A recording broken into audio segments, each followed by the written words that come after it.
Harper Audio presents Act Like a Success, Think Like a Success. Discovering Your Gift and the Way to Life's Riches by Steve Harvey. Read by Mike Hodge.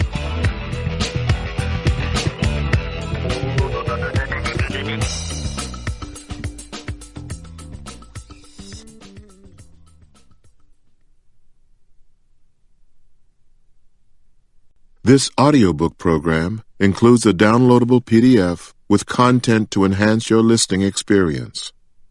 In this enhancement, you will find many other reflection questions found in the book for your reference.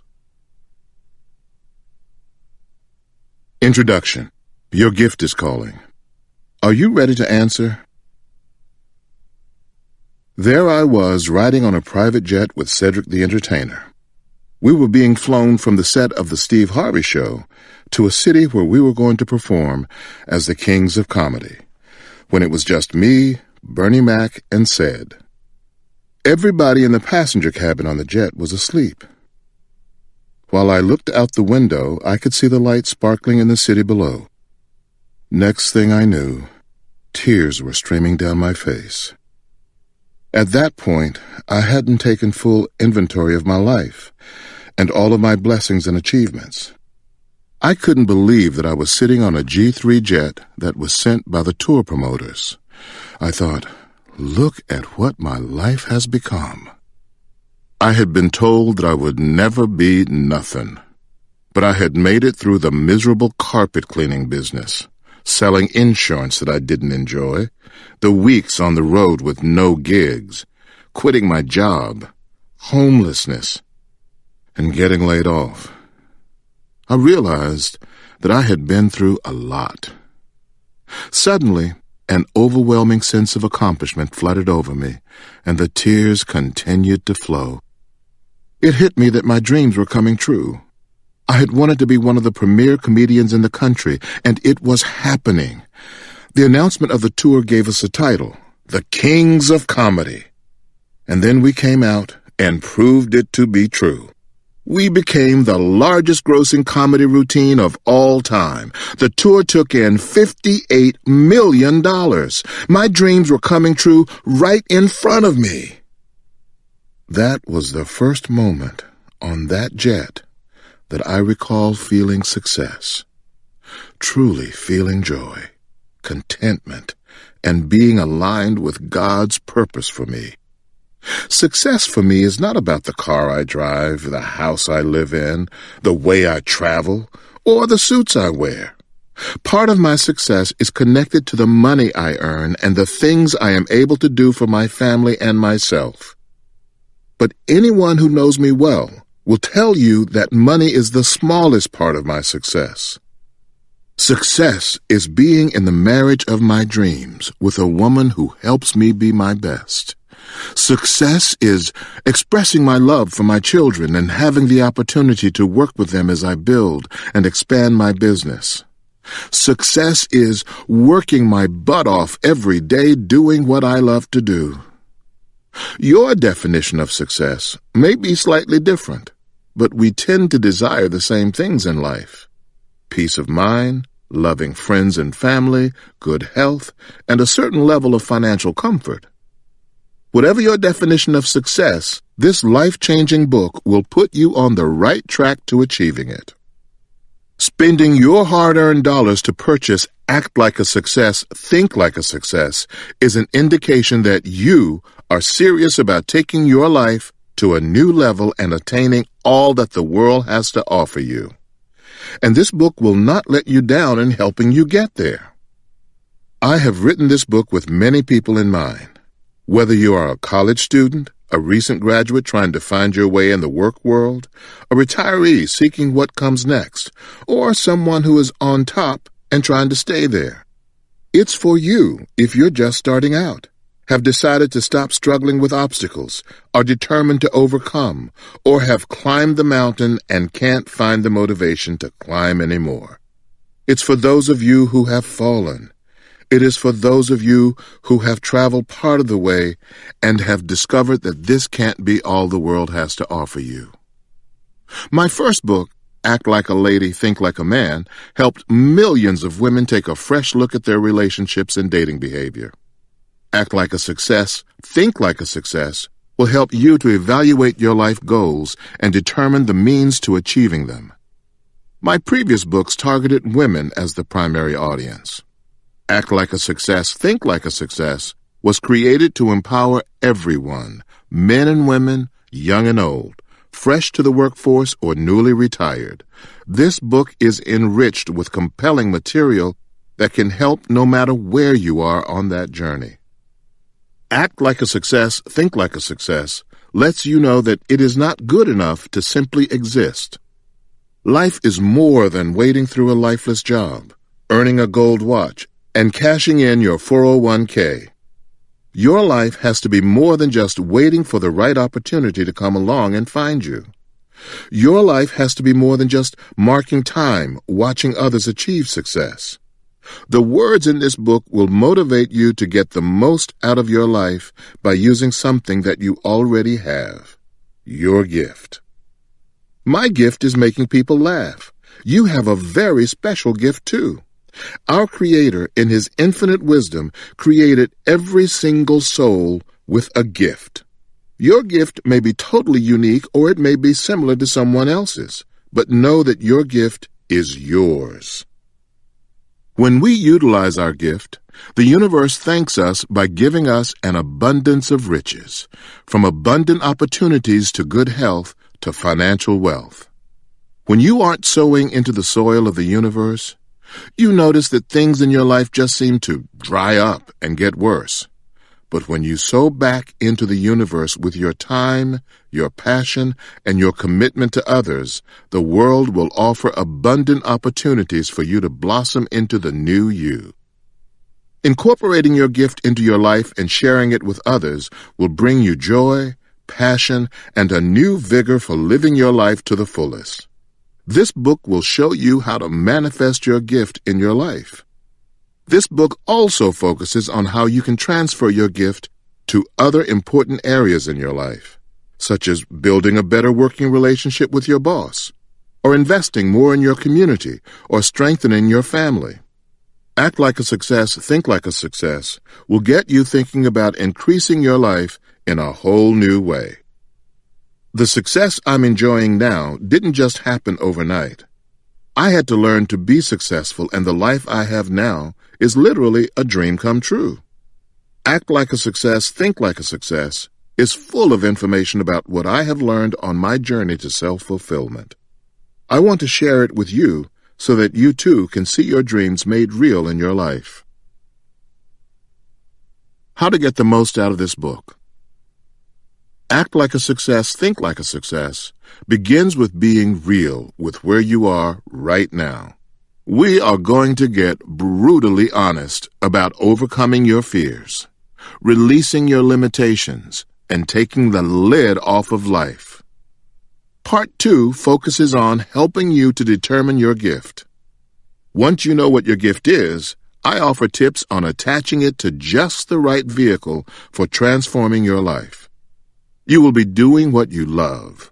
When you exercise this opportunity, you will see great changes in your life. The initial change will occur within you. You will exude a radiance that will serve as a magnet, drawing closer to you other success-minded people with similar drive and ambition. You will enter into a realm of successful thinking. After you have attached your gift to a vehicle, you will need to sharpen your professional makeup to allow your gift to best work for you. Part 3 reveals ways to enhance your gift. These chapters present valuable information and tools for accentuating and utilizing your skill set. They include advice on goal setting and its relation to making your dreams come true. I discuss creating a vision board to serve as a regular reminder to stay on course in your travels to a bigger life. These practical suggestions are something you can implement in your life immediately. Learning how to walk in your gift doesn't make life perfect, but it gives your life purpose and meaning.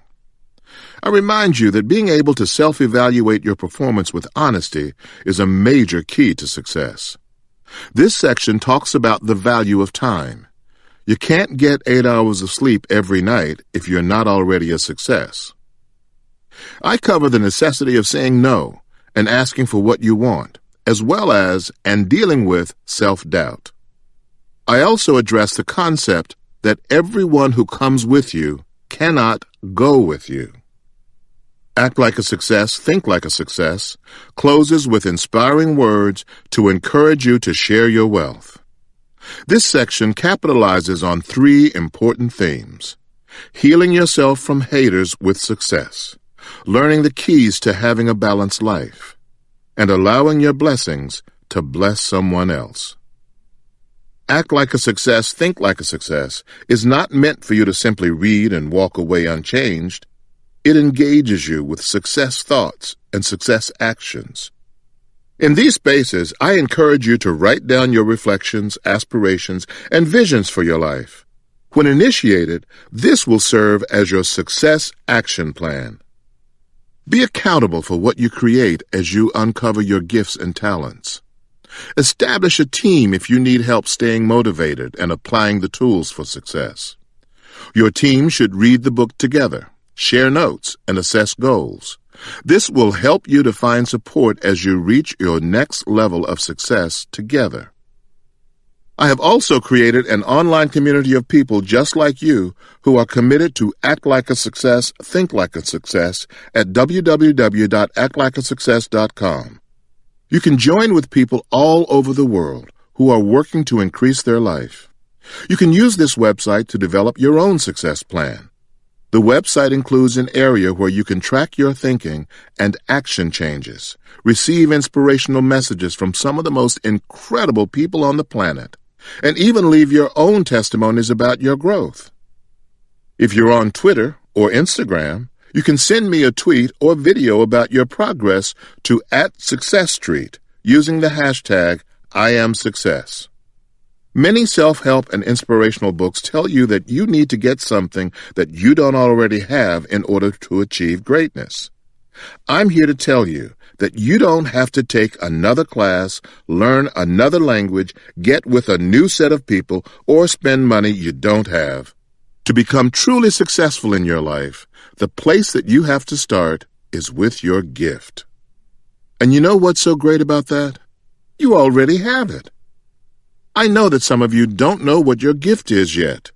Others of you might have an idea of what your gift is, but you haven't figured out how to appreciate it, perfect it, and attach it to the right vehicle that will lead you to even more success than you can ever imagine.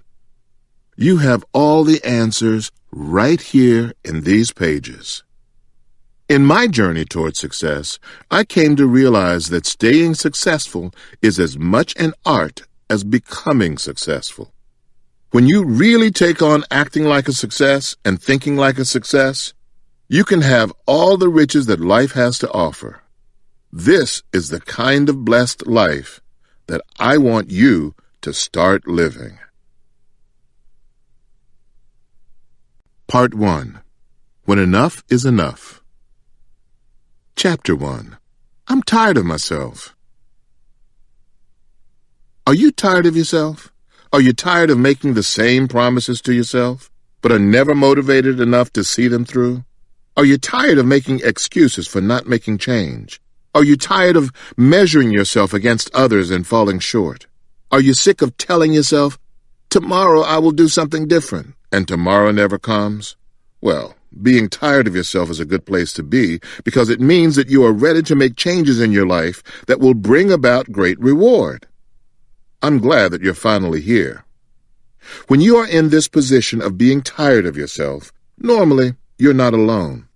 Everybody in your life, from your family to your co-workers, has been tired of you and your excuses for some time now. They see your gift and the pain you're causing yourself by not tapping into your God-given purpose and becoming your best. But here's the thing. People can tell you that they're tired of your excuses, but until you get tired of you, it won't make any difference. Are you done with blocking yourself from opportunities that could have easily been yours last month, last year, or even last decade? More often than not, our beliefs about ourselves are learned, internalized behaviors that become ingrained into how we operate in our lives. Somewhere along the way, we grow accustomed to our self-perceptions, and we allow them to become oppositions to our gifts and opportunities. We become our own opposition when we accept the following from ourselves: procrastination, lying to ourselves, comparing ourselves to others, and self-doubt. It is anything that gets in the way of you becoming who you were created to be. So, what does it take for you to get to the breaking point? What will it take for you to be awakened out of your sleep? What will force you to finally realize that the life you are living is far below your God-given potential? This is your life, and you have to live it today. You cannot afford to waste another minute being unfulfilled, unsatisfied, and underutilized. Right now, and I do mean right now, is your moment to take advantage of the dreams, goals, and visions that you have held in your heart for far too long. Jordan Belfort, the author of the book and inspiration for the movie The Wolf of Wall Street, said, "The only thing standing between you and your goal is the bullshit story you keep telling yourself as to why you can't achieve it." But I want to take it a step further. Excuses are the lies you convince yourself are true to avoid proving you are worthy of the gift you were given. Say this with me: no more excuses. When I was a student at Kent State University, my major was psychology, but I was really majoring in excuses. I had a million excuses for why I couldn't go to class or how I couldn't pay my rent. After college, I had even more excuses for why I was stuck in my dead-end jobs and why I wasn't pursuing my dream to be a comedian. The more I told myself these lies, the more I believed that I wasn't worthy of earning my degree or being on a comedy stage. Then one day, I was telling a friend why I had dropped out of school. When I heard the words coming out of my mouth, I realized that it wasn't the school's fault or my parents' fault. At the end of the day, it was me. I had everything I needed, but at every turn, I found a reason not to start. I came up with roadblocks for myself so that I wouldn't have to be responsible for my gift. If you're like me, I need you to stop lying to yourself with excuses. Your excuses are as empty now as they were when you first started using them. I need you to realize that your gifts are opportunities and to embrace this new belief that you are a success. Now, before you skip this section and say, "Steve, I don't make excuses for my life," hold on. The people who claim that they don't make excuses are usually the biggest offenders. You know who you are. You are a type A person who goes hard in your career, but you are normally the one making an excuse for missing a family member's birthday or canceling a date for the third time. Success doesn't live in one part of our life and become exempt in another. If you're going to do this, you have to do it all the way. You have to be open to your gift, meeting your opportunities, and changing your life. When I began in comedy, I was protective about letting people into my life. I was trying to write like other people. I didn't really develop the real truth of who I could be as a stand-up until I was no longer afraid to open up. Sharing my truth led me to tons more material to joke about, including my past, my relationship with my parents, my failed relationships, and things I was currently going through. To grow in my gift, the first thing I had to do was to learn to be honest. When you open up yourself to be honest, you can just deal with whatever the truth is. All of your truth may be negative, but that can be a positive too. If you uncover the negatives about yourself, you then have a chance to improve. That's why it's very important that when something goes wrong in your relationship, when something goes wrong in your business, the first question you ask yourself is, what did I do wrong? You have an opportunity to change yourself or fix the situation at any given time or moment. You cannot change another person. If I point the one finger at everyone else and ignore the three pointing back at me, I have now relinquished my chance to grow, change, and develop. But the moment that I pay attention to the three fingers that are pointing back at me, then and only then will I grow. Too many of us focus on the cons before we can even get to a pro.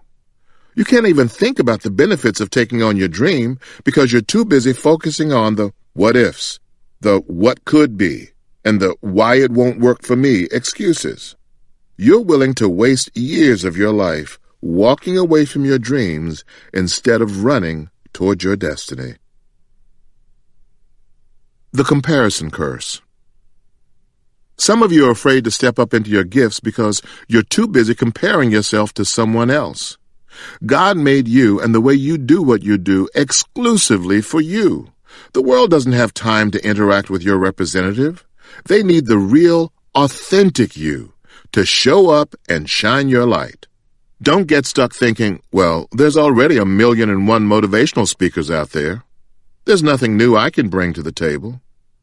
There might be 50 motivational speakers in your city, but you are the one who has your unique set of experiences, mistakes, lessons, pitfalls, and triumphs that can make the difference between someone living an ordinary life and stepping into an extraordinary future. You'd be amazed that your personal story about leaving your small town and taking a leap of faith in the big city could speak to someone louder than someone like Les Brown ever could. Use your energy to perfect your game, not someone else's. I'm not ready to sit at the big table. Often we get these stereotypes stuck in our heads about who can and who can't sit at the big table to make decisions. We count ourselves out before the game starts because we think we don't have the right upbringing, education, or experience to take on a new opportunity. When the day comes for you to be part of a meeting that will change the course of your organization, you can't afford to back away from the table because you think you don't have enough letters behind your name. I don't care about your race, your gender, where you come from, or your financial status. If God gives you the opportunity to step up to the plate, don't waste your time talking about, I'm not worthy. Stop limiting your gift because you can't see the big picture. You have every right to sit at the big table as anyone else. For far too long, the big tables have been dominated by the same kinds of people and personalities. Sit up, speak with boldness about what you know, and add value at the table that would be absent if you remain silent. Take your opportunity to add your unique talents and skills to the mix. We have to be aware of the conversation we're having with ourselves about our gifts and talents.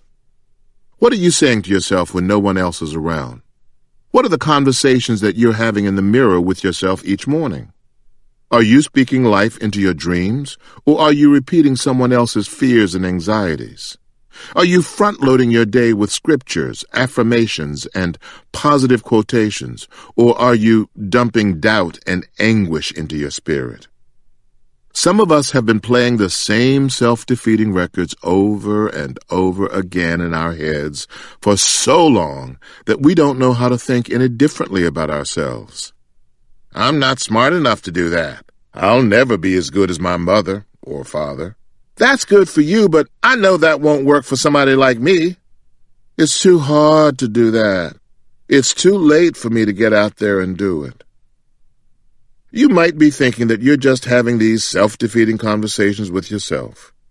But the more you repeat these statements in your head, the more these words become like an invisible coat of misery that you put on every day. You think that you're the only one who can see your words of defeat, but they show up in your demeanor and how you present yourself to the world. How do you get a new song to sing about for your life and your dreams? You can start out small by saying short affirmations. I was born to do this. God has a plan for me. I am more than a conqueror. My dreams can become my reality. Get fluent in the language of success. Practice learning how to speak about success with experts who are fluent in the language. One of the best ways to learn a foreign language is to fully immerse yourself into the culture of the people who speak the language best. The same principle applies to speaking the language of success. You want to be around people who know how to speak million-dollar deals into existence. You want to be in a conversation when the next great nonprofit is born. You want your ears to be accustomed to listening for the next great idea that is going to revolutionize the world.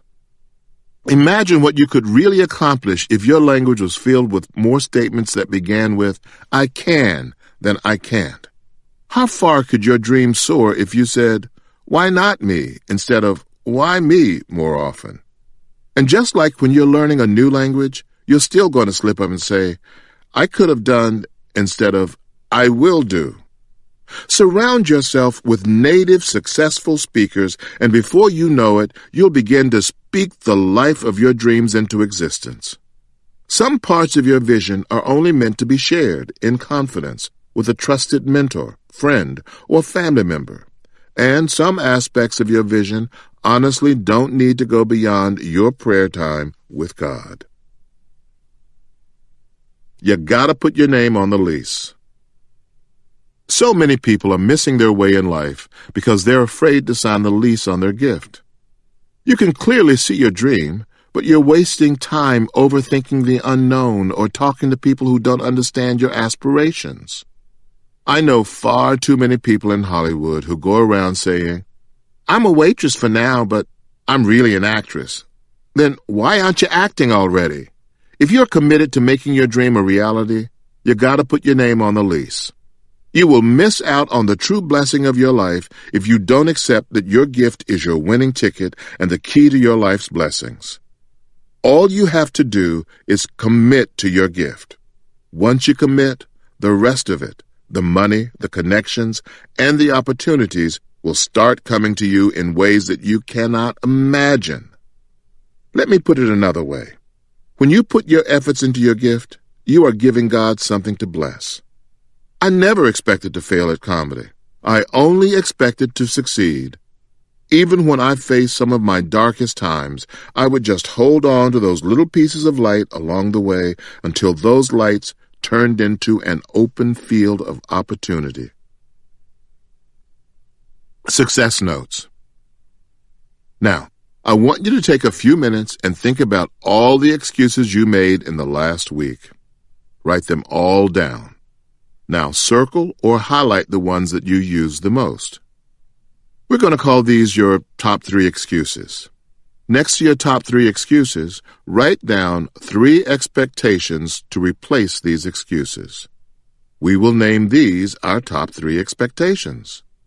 Need help defining the 2? Here are my definitions. Expectations, why I will. Excuses, why I can't. Hear the difference? Excuses are self-imposed roadblocks, detours, and traffic jams that take you off your road to success. Expectations are wide-open lanes reserved for those people who are willing to pay the price for excellence. What are the new expectations that you can create for your life? What will you begin to tell yourself when life gets hard? You got it? Now, write them down. If you're serious about this, I want you to take your new expectations one step further by writing them on a new sheet of paper and signing these new declarations as a commitment to yourself. This right here is the beginning of your journey to greatness. Chapter 2. Fear and Failure. During one of my early appearances on Bishop T.D. Jakes' talk show, I made a bold proclamation. I am the most fearless person you will ever meet. I don't know what made me say it, because I had never said something like that before in my life. I figured that the bishop and his team really liked what I had to say since they used that soundbite in the video promos advertising my appearance on the show. But here's the real deal. I am afraid a lot. I was afraid to pursue my talk show because I thought it might not work out. I was afraid to do syndicated radio because I didn't know if I would be accepted in enough markets to be successful. I was afraid to take on the Kings of Comedy tour. When Walter Latham came to us and said, "We're going to be playing in basketball arenas," I was scared. The largest crowd I had ever performed in front of at that point was 5,000 people. And that was on a good night. When I interviewed President Obama, I was terrified because I didn't want to blow it. Before I did Bishop Jake's MegaFest, I tossed and turned for 3 nights in a row. My biggest moment of fear came when I did my first 1-hour HBO special. I had never been more afraid of anything in my entire career. The Bell Auditorium in Augusta, Georgia, was completely sold out, and I was positioned backstage behind a sheer curtain, waiting for the show to start. My heart was beating so hard that I could literally see the pocket square in my suit rising and falling. If you look closely at the footage from that special, you can even see my hands glistening with sweat. Something went wrong with the timing for opening up the main curtains to begin the show. I was anxious as I waited behind the curtain for a good 6 to 7 minutes.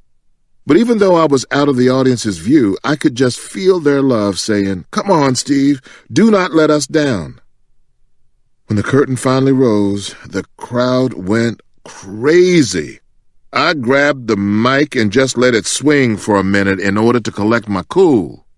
When I finally started talking, I heard my voice begin to quiver. I just kept praying, "Lord, please calm me down. Come on, Lord, this is my only HBO special. Please, God." And guess what? About 15 minutes into my set, all my nerves disappeared and I was hot as smoke. That set became one of my best specials to date. What I learned from that moment is that when you face your fears, they aren't as big as you thought they were. What makes them big is that you won't turn around and face them head on. The longer you avoid your fears, the bigger they grow in your mind. As I stood behind that malfunctioning curtain, I kept thinking, "Lord Jesus, look at all these people." The longer I stood there, the more I realized that I could keep worrying about the 2,400 people in the room and fail, or I could just go out there and I could actually win. It really just comes down to deciding whether you want to win or lose. Failure is part of the process. Most people fail because they become paralyzed by their fear. You have to choose. Am I going to face my fears and go see what my life can really be? Or am I going to succumb to my fears and do exactly what I've always done? When you go with the latter, you've set yourself up for failure yet again because you didn't even attempt to win. How many times do we allow ourselves to avoid getting things done in our lives simply because we fear what we think the outcome is going to be? I have taught myself just to go try something if there's even a remote possibility of something great happening for my life and my career. You have to learn to convince yourself that the possibility is greater than the inevitability of doing nothing. Listen, if you are an entrepreneur who is passionate about your product, but you never ask anyone to buy what you're selling, it will never get sold. Sure, there's a possibility that you can deliver your best sales pitch in your best Sunday suit and they will still say no. But so what? Do you know how many times I've been told no for movie scripts, television shows, and comedy specials? A whole hell of a lot more times than I heard yes. You know how many jokes I've written that nobody has laughed at? Thousands. I have a whole cemetery full of dead jokes with tombstones standing above them. But in all seriousness, I took those bad jokes out of my act and I learned how to get good at my craft. There are many jokes that I wish that I had never written, and there are some that I have knocked out the park. But guess what? I now have 6 comedy specials with 8 hours of original A-list jokes, and in them I never repeated a single joke. You want to hear something shocking? 85% of small businesses in this country fail within the first 2 years. 85%! That's a whole lot of failure. Warren Buffett said that he would not invest in any business where the owner hasn't failed at least twice. I love that truly wealthy people understand that failure is part of the process. But far too often, when we face the failure of a business venture, we let that failure paralyze us from trying again. The failure could be a lack of financial planning, a lack of resources, or not having the right people on your team. But you have to realize that failure is part of the process when you are successful. The only way to get back on track is to come up with another plan. I've failed more times than I can count, but you can't let the failure freeze you in place and stop you from pursuing your dreams. The Bomb in Charlotte.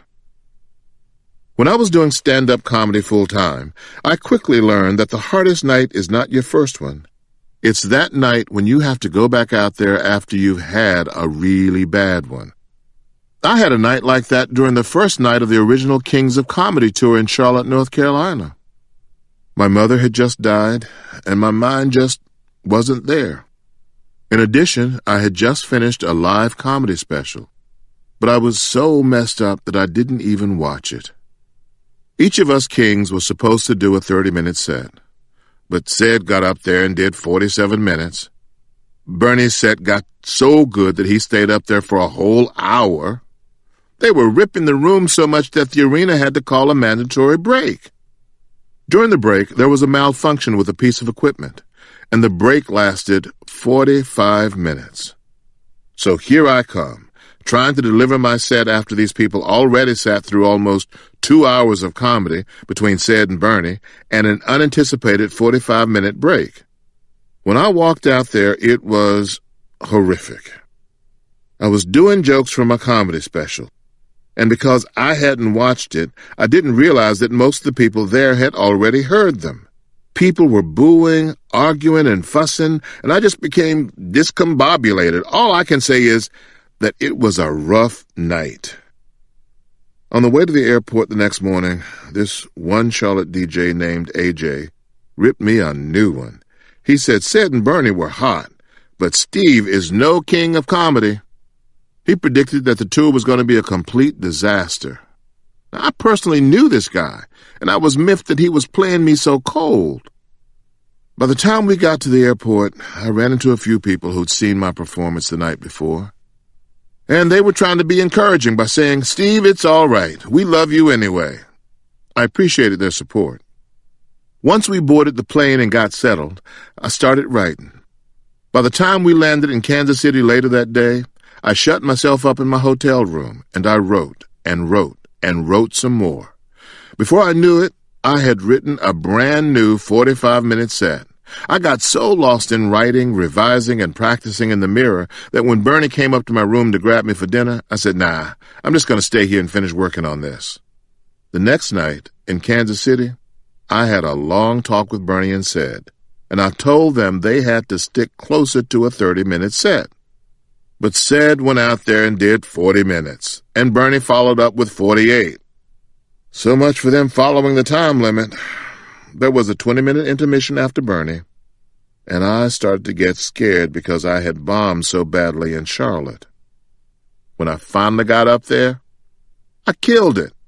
I left the stage that night and every night for the next 2 years with a standing ovation. Our first 2 nights in Charlotte and Kansas City helped me to begin looking at failure differently. I learned that failure doesn't have to be this life-shattering, I'm never going to do this again experience, but is in fact an opportunity to gain a valuable learning experience. I knew Kansas City was going to be a hard night to get through at first, but if I hadn't gone through such an awful night in Charlotte, I would have never written that new 45-minute set. My failure in Charlotte gave me the right experience that I needed to rip the stage the next night in Kansas City. Many times when people graduate from college, they can barely get a job. Why? Because they don't have experience. No employer wants to hire someone who has never lost before, who has never failed before, who has never made a mistake before. He wants somebody who is experienced with failure and can get the job done. So you see, failure is not here to defeat you, but to give you the power to gain those life experiences that you can come back to and learn from again and again. Opening the doors of your personal prisons. I've learned to seek wisdom from people from all walks of life, including men and women in the prison system. Many people look at prisoners as failures. The reality is that they failed to do right and were caught. But the fact that they are incarcerated does not mean they are failures at everything. It depends on their response to their predicament. They may have limitations on their freedom, but I love it when prisoners determine that the prison system can't own their souls. They have found peace with the actions that landed them behind bars. They've asked for forgiveness for their wrongdoings, and some have even apologized to the victims of their crimes. Many of them have committed to improving themselves spiritually, physically, and mentally. Some have even taken young stars under their wings and said, "Hey, don't mess up your life like I did. But if you get a chance to walk out this door, stay out and don't come back." There is a new breaking of day for all of us. And if these men and women can find light and hope within the confines of prison walls, how dare those of us who can walk around here freely every day not see the light that is given to us? So many of us are incarcerated in the prisons of our own minds by not looking for our own light. We can easily get caught behind the bars of a dead-end job, a lifeless marriage, or a hopeless financial situation. You have to get up every single day and make the choice to focus on the positive. If you choose to focus on the negative, you're not walking toward your light. If you look at your background, your social status, and every mishap that ever happened to you as tragic, you're missing out on the light within that situation. Look, here's a real light. If you are still waking up every day, it's because God has a greater plan for you, and it's not yet completed. Every day is an opportunity to see your light as a gift. We all have opportunities that are presented to us on a daily basis. These opportunities show up in the people we meet, invitations received, or information shared. Our response to these choices can determine the quality of our lives. The opportunities lie in your decisions. Let's say we have a young man who decides he's going to join a gang. We can judge him and say that he doesn't have any opportunities, but in reality, he's had opportunities all along. If he had taken the time to finish school, had not quit his job, had not tried out drugs, or had gone to church like his grandmother told him to, he could have had access to a whole other set of opportunities. But let's get real about this thing. If you do what you've always done, your life will not get better. You can't fill out a job application when you're gangbanging or selling drugs, and you can't get access to the right opportunities if you get caught and spend the rest of your life behind bars. The key to our opportunities lies in our decisions. In order to get the opportunities you want, you have to make the decision to change. Unfortunately, change is where a lot of people get uncomfortable. All of our actions are intertwined, and they prepare us for the moments to come. We don't know when, where, or how our next big moment is going to show up. I believe this is why God doesn't show us the full picture of our lives. If He did, we'd surely mess it up and quit. If God had shown me that I would be homeless and married twice, I would have said, "Not me. What else you got?" If God had given me a sneak preview and allowed me to see that I would lose every single comedy competition that I entered before I made it, I would have said, "You've got to be kidding me." When I was hosting Showtime at the Apollo, I remember introducing Sean Puffy Combs for the first time. He comes walking out on stage with these two fat dudes, who I later learned were Biggie Smalls and Little Cease, and I said, "What in the world are these guys going to do? These dudes aren't even singing." I thought they weren't going to make it, but Sean came back the next time after he had signed his deal for Bad Boy Records, and now he had a whole army of people with him, decked out in Bad Boy baseball jerseys. I look at all the times I've seen people fail and make it anyway. I look at my own record of how many times I failed. But failure is such a huge part of succeeding. If only we understood the necessity of failure. You can't win until you lose. When you look at a great like Michael Jordan, you have to realize that he didn't win 6 championships by only winning. He had to taste defeat many, many times. I no longer look at failure as failure. I now see it as valuable, learned, gained experience. It gives me a chance to see that learning what not to do is just as valuable as knowing what to do.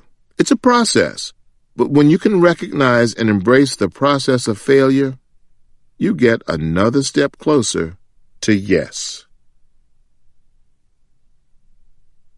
Chapter 3. Take the lid off the jar. In moving toward your dream, it is necessary to take the lid off the jar. Far too many of us let our age, race, sex, or economic background hold us down and restrict us from dreaming big. But you can't allow yourself to be held down by what your parents did or the limitations in your immediate environment. You have to take the lid off of your expectations and dream big. Have you ever looked at what happens to a flea when you put it in a jar? The flea only jumps high enough so that its head no longer hits the lid. If those fleas in the jar have baby fleas, the baby fleas are born with the same vertical ability to jump 200 times their size. However, because they're in an environment where they only see other fleas jumping so as not to hit their heads, they begin to duplicate the behavior in their environment. You can't concern yourself or try to duplicate the actions of others around you. You were clearly created and destined to climb, jump, and soar 200 times your size and even greater. How many times have you allowed the impressions of someone else to affect your direction, your altitude, or your ability? Far too many times we have stunted our growth and we have impeded our leap because of the opinions of others. How often do we stop our own progress because we looked to the left or the right and based our actions on someone else's ability? Don't get caught in that trap of comparing yourself to someone else. Release yourself from excuses and limitations. Just like a flea, we are all born with the ability to take huge vertical leaps. But slowly but surely, we let the neighborhood we grew up in, or our family's social or economic background affect how high we jump. We become just like those fleas in a jar, and we let our surroundings stop us from reaching our maximum potential. Some of us have been so conditioned to being in the jar of our limitations that when the lid is finally taken off, we don't know how to dream big. We can't imagine that we deserve anything better than where we are now. But you know what? We were created to live beyond our current jar, regardless of our age, sex, race, or ability. We were designed to jump so high and so hard that we can literally break the lid off wherever we are. I remember the first time I had a lid put on my limitations. I was in 6th grade, and my teacher asked everyone in the class to write on a piece of paper what they wanted to be when they grew up. Everybody started writing, and I got excited. I knew exactly what I wanted to be when I got older. I wanted to be on TV. I wrote that down on my paper and turned it in. The teacher started calling out names and reading aloud what we wrote. I couldn't wait for her to call me. When the teacher finally got to my name, she said, "Little Stevie, stand up and come to the front of the room." As I started walking to the front of the class, I just knew I had written something so deep and powerful that she wanted me to share it with everybody. I was a poor kid with hand-me-down clothes and a stuttering problem. This was my chance to show them all what little Stevie was made of. When I finally got to the front, she asked me, "Little Stevie, what did you write on your paper?" I stuck out my little chest and responded with the pride of an Olympic gold medal winner. "I want to be on TV." But then she confused me when she followed up with, "Why did you write that on your paper?" I'm thinking, well, isn't that what you asked me to do? But I respectfully said, "I thought that's what you wanted us to do, so I wrote down that I wanted to be on TV." My confusion turned into horror when she asked, "Do you know anybody on TV?" "No, ma'am," I replied. "Has anybody in your family been on TV?" I said again, "No, ma'am." She delivered her final blow when she said, "Stevie, "You can't be on TV. Take this paper home and you write something more realistic and you bring it back tomorrow." I was angry. I didn't understand what was going on. She asked me what I wanted to be, not what my parents did or what I saw other people do. I told her what I wanted, and she killed my dream right in front of the class. The teacher called my house before I got home, and as soon as I walked in the door, my mother asked me, "What did you do up at that school today?" I told her what had happened, and she said, "Boy, why didn't you just write something that teacher wanted on the paper?" I stood in that kitchen and couldn't understand why my mother was so upset. In 6th grade, I was still a little flea, dreaming and jumping at 200 times my size. I wanted to be on TV because of Bill Cosby. When I Spy came on, the whole block would clear out just to run home and watch him. After I saw Bill Cosby, I knew I didn't want to be an electrician, a doctor, or a lawyer. I wanted to be funny on TV just like him. That's all I knew. When my father came home, my mother told him what had happened, and he said, "Well, what's wrong with that? If that boy wants to be on TV, why can't he write that on his paper?" My mom said, "She wants him to write something more believable," to which he replied, "If that's what he wants to be, then she better start believing it." My father told me to go to my room and wait for him there. When he finally came in, we talked about what the teacher wanted. He told me to get a new piece of paper. We agreed to write the word policeman on the new sheet and give it to her the next day. And then he told me to do something that changed my life forever. He said, "Stevie, take out that first paper you wrote. Put it in your top drawer, and every morning before you go to school and every night before you go to sleep, you read that paper, and you believe that one day you will be on TV. When you turn on your TV, 7 days a week, little Stevie is on TV." I didn't allow one lady in the 6th grade with her limited expectations to affect me. I admit it was damaging to me for some time, but I learned how to keep the dream alive.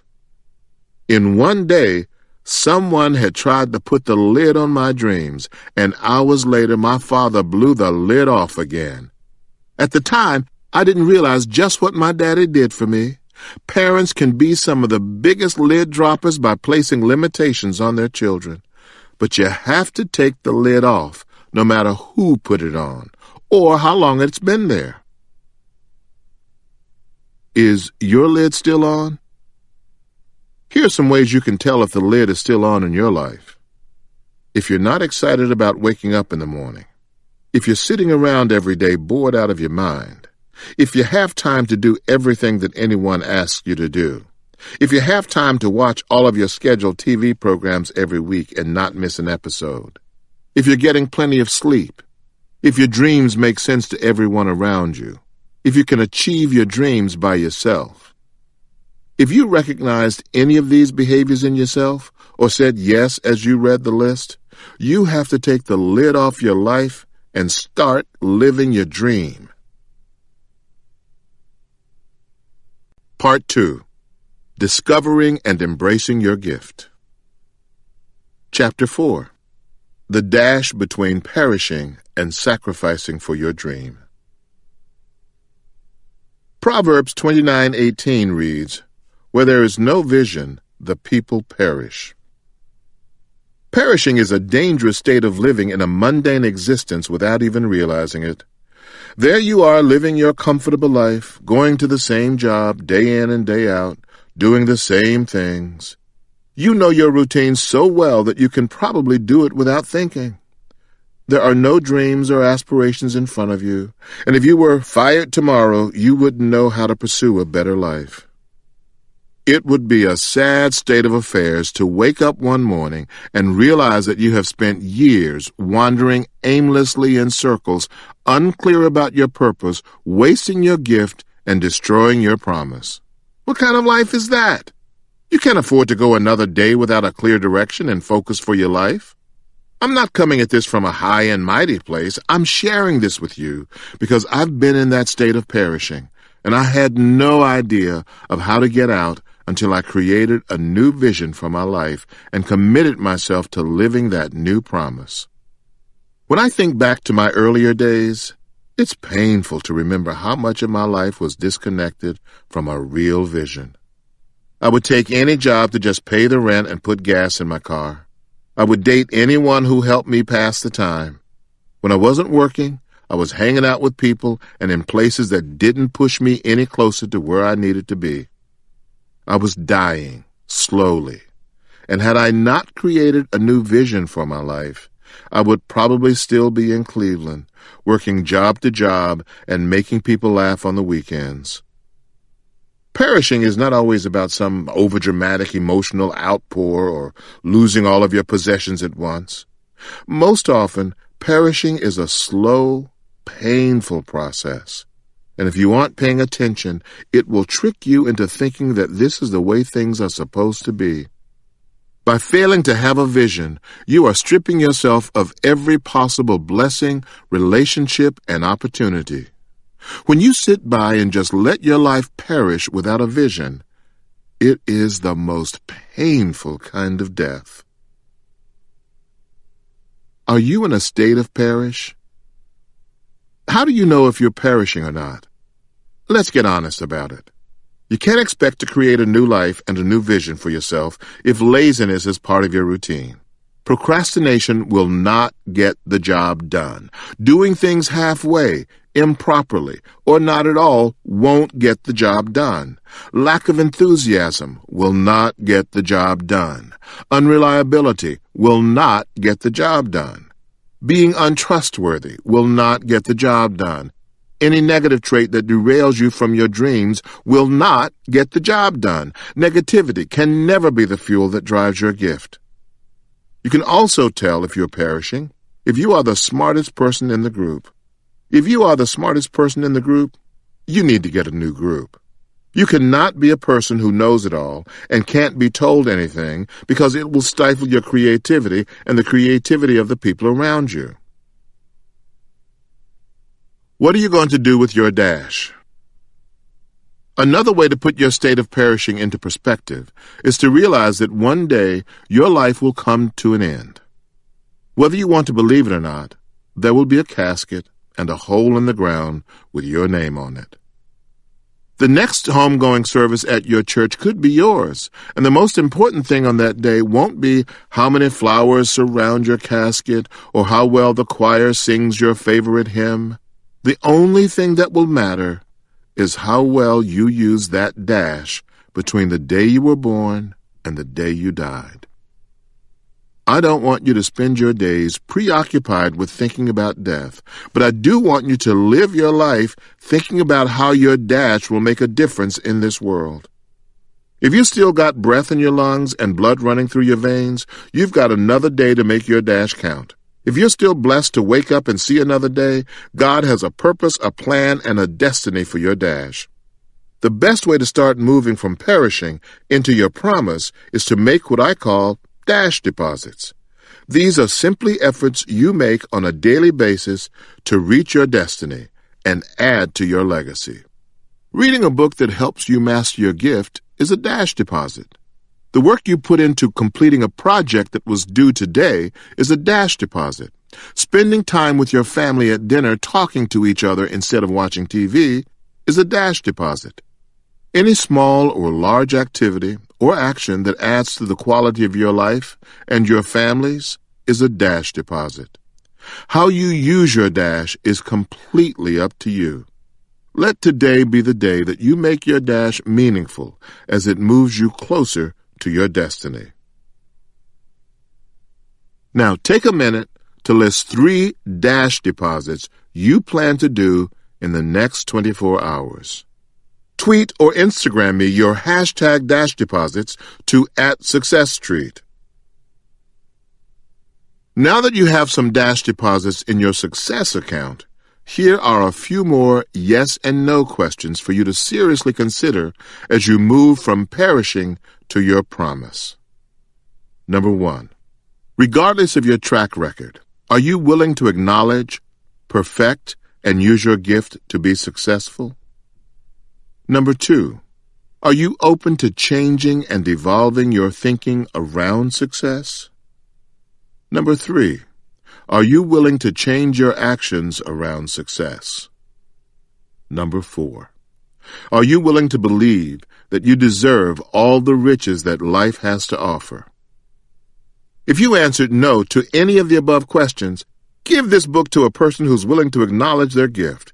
Give it to a friend who you know has been seeking success but has received no satisfaction through his dead-end job. In fact, leave it on the doorstep of a family member who wants to have a healthier marriage or a better relationship with their children. Now, if you answered yes to all of the questions, keep on reading, because we have more work to do. Moving into the land of promise. There's no way you can move from a state of perishing into the land of promise if you don't step up and let the world see your gift. What good is it to be a great chef if you're afraid to let someone sample your dishes? What sense does it make to be a great speaker if you won't let the world hear your voice? It's entirely possible that you could cash in your life savings to pursue your dream and a year later be flat broke. It's not desirable, but your leap of faith could land you back in your parents' basement. But which is worse, leaping and falling and getting back up, or living your life regretting that you never leaped at all? You can't let your fear of the unknown keep you from your destiny. If God would have told me that my path toward being a successful comedian would include being homeless, living out of my car, going through 2 divorces, and facing a $20 million tax bill, trust me, I would have stayed right on the assembly line at the Ford Motor Company. But taking that leap into a foreign territory prepared me to jump higher and farther than I ever could have imagined. Living on a wing and a prayer. There's going to come a day when your pursuit to live your dream is going to cost more than what's in your checking account and the available credit on your credit card. What's going to stop you from running back to your old boss and asking for your job back? As you pursue your dream, you have to be prepared for the times of lean as well as the times of plenty. Nobody said that living in the land of promise would be easy. When someone gives you a harsh critique or comes to tear down your character, you have to be confident enough to know that what God has for you cannot be taken away because of one person's opinion. Even if your financial responsibilities require you to take on a part-time job to get you over the hump, you have to stay committed to your dream until you get the break you deserve. When you know that you know. Nobody but you and God can see it, but you know your gift is in there. It doesn't make sense to most people right now why you are spending so much time on something that looks like a useless hobby, but you know in your heart that it's the key to your future. At the end of the day, your personal resolve to nurture and grow your gift will be the deciding factor between your success and your failure. I don't care how close you are with your mother or how much your best friend supports your dream, if you don't know and believe in your gift for yourself, you will never have the life that God has destined for you. When you are really living in your gift, you just know it. When you are doing what you are meant to be doing, you can just feel it. When the right opportunity comes along, you won't have to force it. I want you to be able to live in a space where your dream is no longer a question of who you are, but the answer for everything you are meant to be. Getting motivated and staying focused. Moving from perishing to promise won't work if you aren't motivated to stay there. We think that motivation comes from somewhere else, but our greatest motivation is inside of us. The only difference between successful and unsuccessful people is that successful people know what their gift is and how to focus on it at all costs. Once I discovered my gift, pursuing it became my sole focus. After I finished focusing on the insignificant stuff and started focusing on my promise, I began to move in the right direction.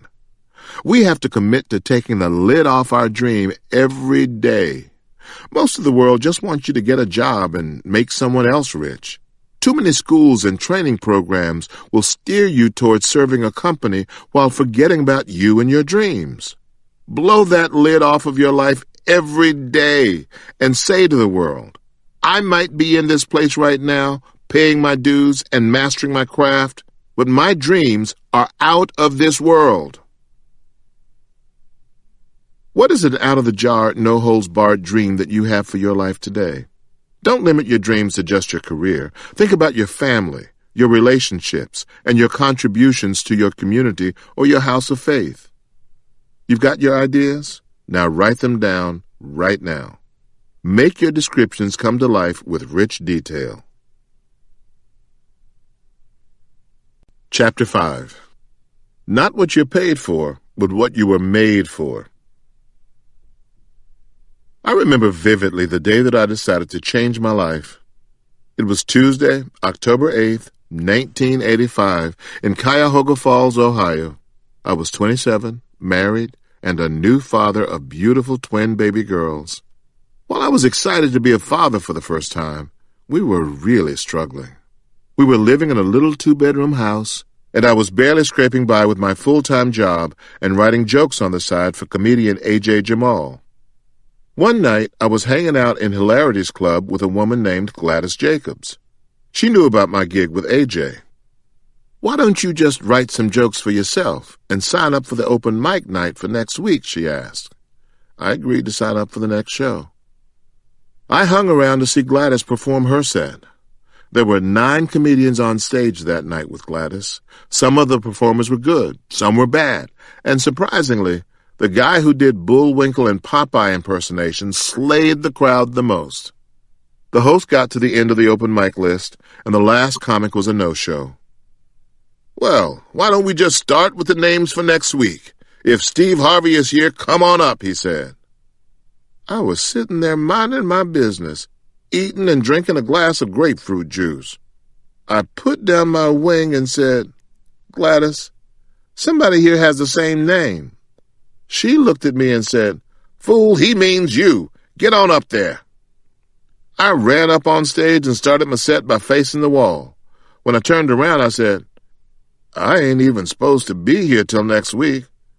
To my shock, they started laughing. "No, really, I'm not kidding. This is an accident." The crowd kept on laughing, but Gladys could see that I was freezing up. "Tell us the story about your boxing days," she yelled. I started telling a story about boxing one of my fiercest opponents, named Bernard Taylor. I really got into it and began demonstrating how he used to climb into the ring with a pigeon-toed walk. The crowd was howling. Meanwhile, the host was on the side of the stage motioning for me to wrap it up. But I thought he was telling me to keep going, so I told another story.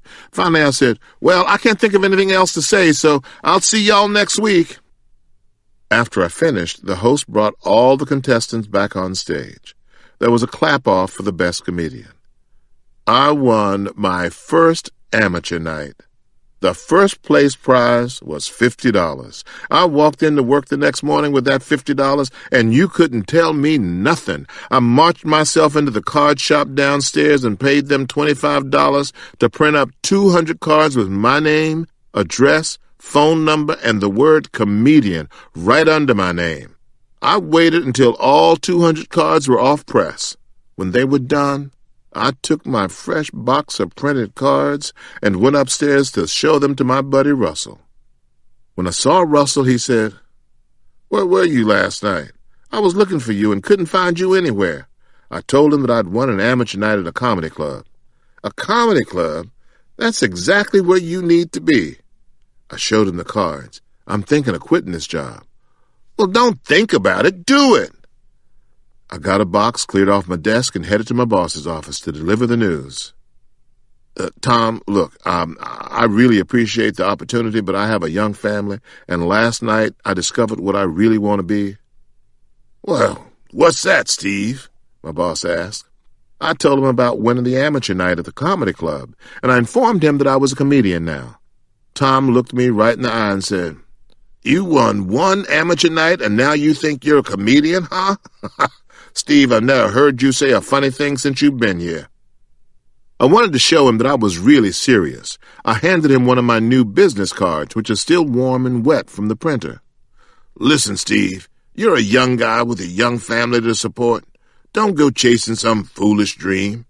Now take that box, put your stuff back on your desk, and go sit down. I will pretend like this never happened."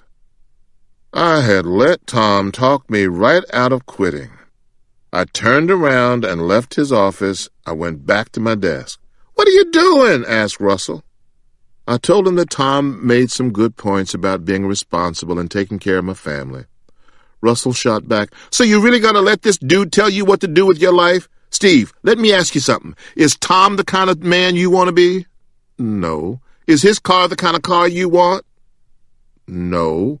"So why in the world are you listening to him?" "Steve, you're the funniest man I know. I really think you have missed your call in being here. Keep your stuff in that box and go." I grabbed my box for the second time and headed back to Tom's office. I explained to him again that I was really serious about becoming a comedian. He looked at me like I was the biggest fool in the world. "All right, Steve, if you walk out that door now, I'm not going to give you your job back." I thanked him again, and I went to shake his hand, but he refused. "You're making a bad move, Steve. But good luck to you." I walked out that door, jumped, and never looked back. Now, please, don't walk into work tomorrow and quit your job. Let me tell you that during my first few months as a comedian, I thought Tom was right. I made $125 my first month, and the second month was even worse because I was only $75 worth of funny. I ended up losing my family and my home. I thought it would be better out on the road, but it only got worse, and I barely had enough money to send some back home. Even in the midst of being homeless, I knew I was doing what I was born to do. I wasn't successful at it yet, but I was on my way. I've known that I had a gift to make people laugh since I was 10, but I didn't attach it to a vehicle called being a comedian until I was in my late 20s. I want to inform you of one very important piece of information. You have a gift. Yes, you have a gift too. Our Creator, in His infinite wisdom, created every single soul with a gift. Your gift is completely unique. No one can rob you of it. You are the only one who can choose how you use it or ignore it. You have the power to permit it to be used to enrich your life. "Steve, what is my gift?" Your gift is the single thing that you do at your absolute best with the least amount of effort. Take a moment to really think about what I'm saying. Be honest with yourself while considering my words. You have a gift. Note that I did not ask you what you were passionate about or what you hoped, dreamed, or wished for. What do you do the absolute best with the least amount of effort? Don't think that a gift is limited to playing sports or performing on stage. There are many other options. Are you a problem solver? Are you a sharp listener who can convey the views of others? Do you have the ability to connect people together who have the ability to produce mutually beneficial business-enhancing relationships? Do you cook well? Are you an excellent mediator? Do you have a calming voice that can lift a person's spirit? Are you especially effective communicating with children? Can you draw or paint? Do you like designing garments? Do floral arrangements give you a thrill? What is it that your Creator has naturally endowed you to do? This whole notion of gift can be challenging. We have been conditioned to care more about jobs and titles. Our gift is not the job we have that we think is better than everyone else's. I have plenty of friends who are making millions of dollars and hate what they do because they are using their talents but not their gift. As you are figuring out what your gift is, do not be misled by alternate career options. Some of you may be having trouble identifying your gift because you are attaching it to or defining it as a job. I completely understand that, and I know this is especially true for men because so much of our identity is tied to the company we work for and the title on our business cards. But your job is not your gift.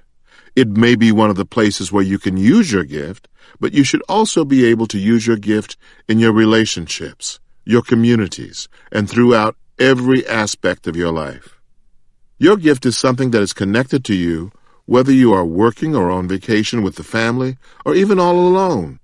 Your gift cannot be taken because of downsizing, or given to you because someone creates a job description.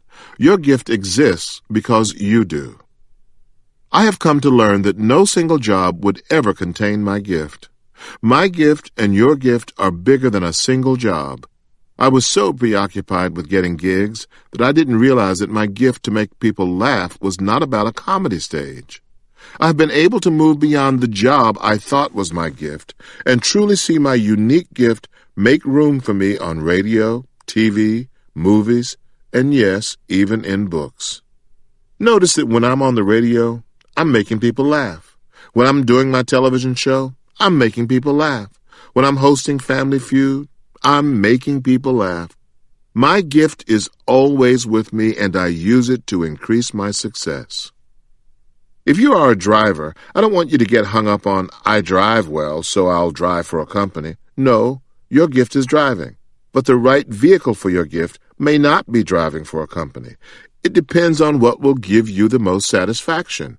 You could be one of the greatest drivers in any area and in any field if driving truly is your gift. You will have the ability to become incredibly successful with your gift to drive.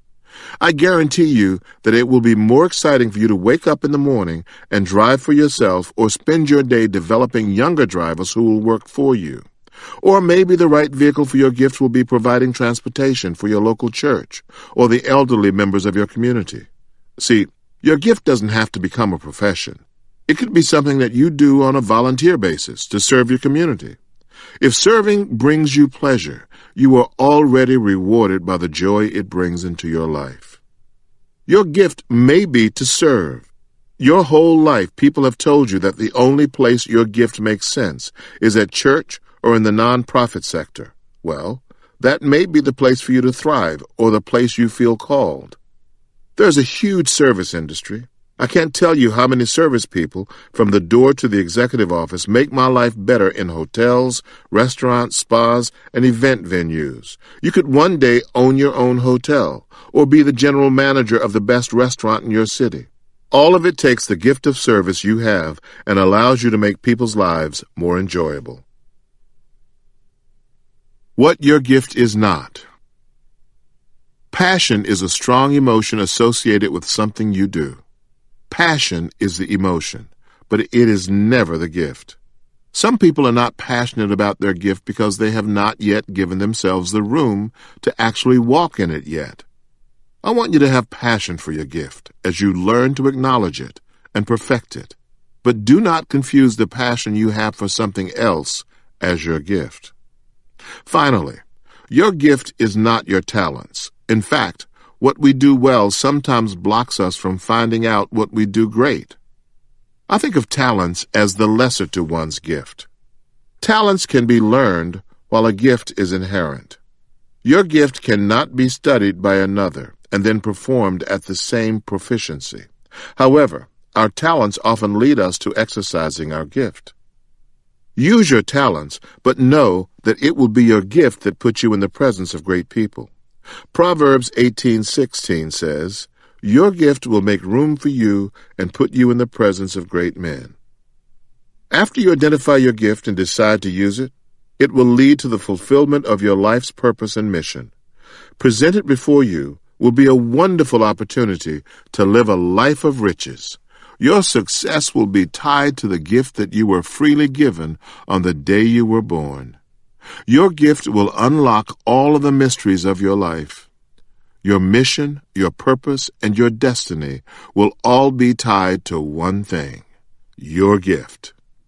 I guarantee that your whole life will have new meaning and direction when you recognize your gift and decide upon the most valuable way to use it. Take a minute to answer the following questions to help you identify your gift. 1. What is the thing that you do at your absolute best with the least amount of effort? 2.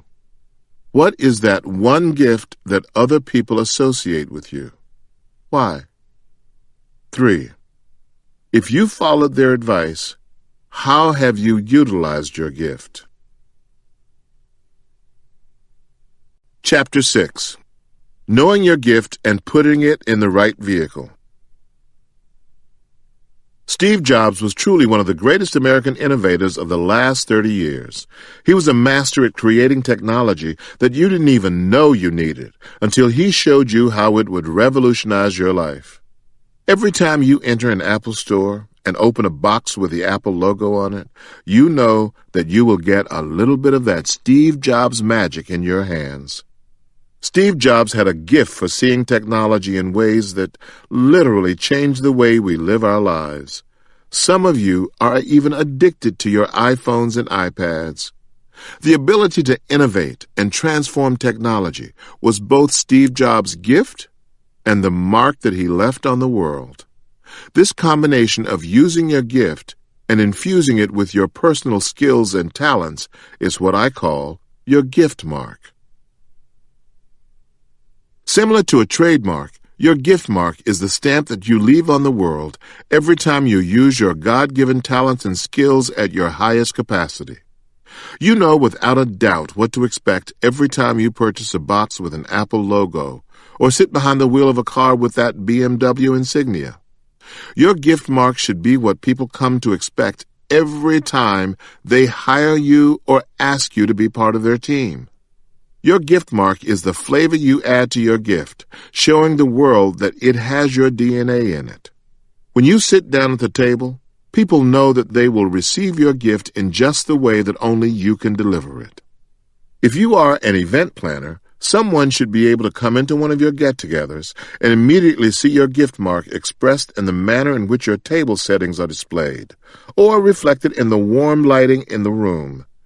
If you are a life coach, someone should be able to see a unique transformation in the business and personal lives of your clients that reflects your special energy. Your gift mark is what will separate you from the pack. You can have two barbers who know how to do a mean shape-up, but the difference between the one who has clients lining up to get in his chair and the one who can't keep a chair is the gift mark. The good barber's gift mark could be as simple as knowing how to connect with his customers, or remembering that another customer's son has a sensitive scalp. Once you uncover your gift, find that distinctive touch that will make your gift stand out and shine. What you do with your gift is completely up to you. I recommend that you harness it to share with the world in a variety of ways. It is never too late to embrace your gift. I recognize that most people, even you, are just a few steps away from turning what could have been into what can be. Act like a success, think like a success is your map for identifying your gift and riding it to your greatest success. These principles are for everybody from the college student to the young executive. And yes, it's even those of you who think you're too far over the hill to still make your mark in this world. After you have identified your gift, you need to look around you to discover the right vehicle for your gift. The right vehicle will give you the transportation you need to navigate your journey and advance into your future. As you begin to search for the right outlets for your gift, you will realize that they are everywhere around you. The people who are truly successful use the vehicle that is right for today to work up to the next upgrade that will lead to a higher rung of success. Your Today vehicle. What I loved most about Beyoncé's self-titled surprise digital release was not the music. It wasn't that she shocked the world and just decided to forego all the typical marketing and promotions and just drop it like, pow!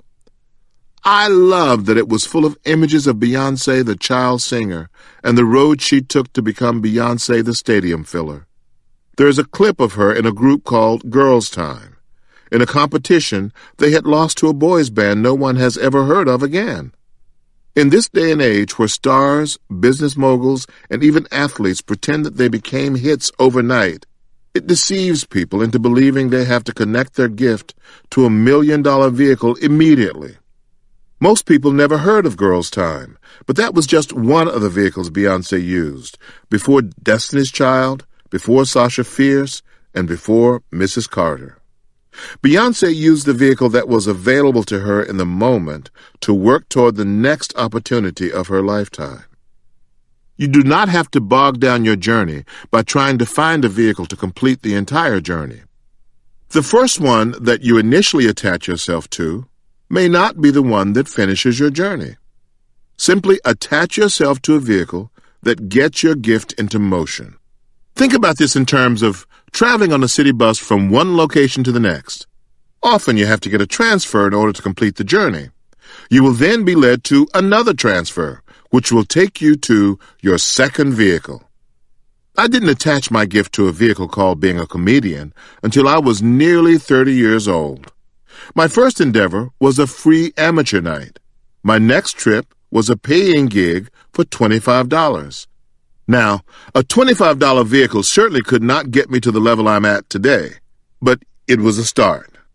The transfer came when I became a featuring act, which took me from $350 per week to $750 per week. The next transfer I caught led me to be a national headliner, earning anywhere from $1,500 a week in small comedy clubs to upwards of $60,000 in larger venues. My next transfer led me to a lifestyle of earning $25,000 per night. My next transfer led me to become the host of Showtime at the Apollo. From there, that venture gave me national TV exposure, which then led to a TV show called Me and the Boys. That show then led me to The Steve Harvey Show. After that, I became one of the original kings of comedy. That platform propelled me into the stratosphere of what I set out to be in the first place, one of the premier stand-up comedians in the country. Are you so busy looking for the luxury vehicle now that your new budget gift can't afford it? I need you to be open to connecting to a vehicle that complements the current level of your gift, but can move you to the next level. That means begin now where you are. Where can you start today to begin the journey? What simple steps or vehicle can you attach yourself to? Let's say you're a hairdresser. Can you start by doing hair in your kitchen? Can you move up to get a booth or a chair at a local salon? Are you willing to do the work to get your cosmetology license? Are you willing to learn under somebody who knows more than you do? Don't ever be afraid to put yourself in a lesser position so that you can learn something from someone who knows more. No one can teach you more than someone who has already been there. You're not Vidal Sassoon at this point, but you are well on your way. Keep working and catch another transfer. Get a better chair at a better salon. Get another transfer and get into partnership with another girl or a guy. Catch another transfer. Start a small storefront salon. Catch another transfer. Get more chairs in your salon. Catch another transfer. Start renting out booth space in your salon. As my father used to say, inch by inch, everything is a cinch. If you are a truck driver and your dream is to own a fleet of trucks, you can't wait until someone will give you the money to purchase your first fleet. Initially, you have to get your commercial driver's license. After you get your chauffeur's license, then you can begin driving on a local level. Then you can begin driving on an interstate level. Once you start building up your cash, you can save to purchase your first truck. After you get that first truck and become known for being a driver who delivers on time, you have to think about buying another truck and hiring another driver. Your dream is right on track. You just keep purchasing transfers from one vehicle to the next. Next thing you know, you've got 10 trucks on the road, and your dream of owning your own interstate transportation company becomes a reality. If your dream is to be a chef, start cooking for your family. Talk to people looking to do special family events, but who can't yet afford an expensive caterer. Volunteer to cook at an assisted living center around the corner, or create a program at the local middle school to teach kids to cook. Who knows? You may get on the local news for what you're doing with the kids. Your appearance could be an opportunity for you to share your vision with the world. Those local vehicles are the perfect place to start. I personally know the gentleman who creates the floral arrangements for the Four Seasons hotels throughout the world. He didn't start his career flying from New York to Paris to Dubai to share his gift for arranging flowers. That gift started by working in a much smaller hotel that didn't really appreciate the talent that he brought to their staff. But he didn't let their lack of appreciation stop him from doing what he was called to do. Before he knew it, someone saw one of his creations and gave him the opportunity to design the arrangements for the Four Seasons. And now he also prepares floral arrangements for the Grammys and the Queen Latifah show. Just because you sing well doesn't mean that you have to use your gift to become the next Whitney Houston or Mariah Carey. Having the ability to make people laugh doesn't mean you need to be a stand-up comic. If you've seen the Academy Award-winning documentary 20 Feet from Stardom, you know that the greatest voices of our generation tore up the stage as background singers for some of the biggest performers in the world. And the best comics aren't always the ones in front of the mic. They are often the ones behind the scenes writing the jokes. Your gift might be to teach, and you've avoided going down the path because most classroom teachers aren't paid what they're worth. But who said you have to teach in a classroom? Lisa Nichols is a teacher, and she empowers with sold-out crowds all over the country. Tony Robbins is a teacher, and I know most of you wouldn't mind having a piece of his educator paycheck. Finding the right vehicle for your gift will be the key to moving your gift from a dream to a reality. Both Lisa and Tony realize that they have to create their path, not let someone create it for them, or fall back on what the generation before did. Let your vehicle teach you how to drive. Your vehicle doesn't just connect to your gift and transport you to the next level of your success. Your vehicle should accentuate your gift. It should help you to perfect your gift. This means that you have to be aggressive about learning how to drive it and be patient enough to master the vehicle you're in before you trade up to the next. Master that gift where you are. Make every mistake you can in a lemon before you get a coupe. Think bigger than the ride your parents drove. My dad was a car man. He owned a 50-something Mercury, an old 63 Woody station wagon, and a 68 station wagon, which became my first car when he passed it on to me in 1977. I don't want you to get stuck in a vehicle. I recognize that it is about getting you to the next level and not taking you the whole way. I have seen too many smart, talented, and gifted people stay in the same vehicle too long. If you notice that you're working hard and smart, connected to a vehicle, and clear on your vision, but every day you seem to move less and less, it's time to upgrade.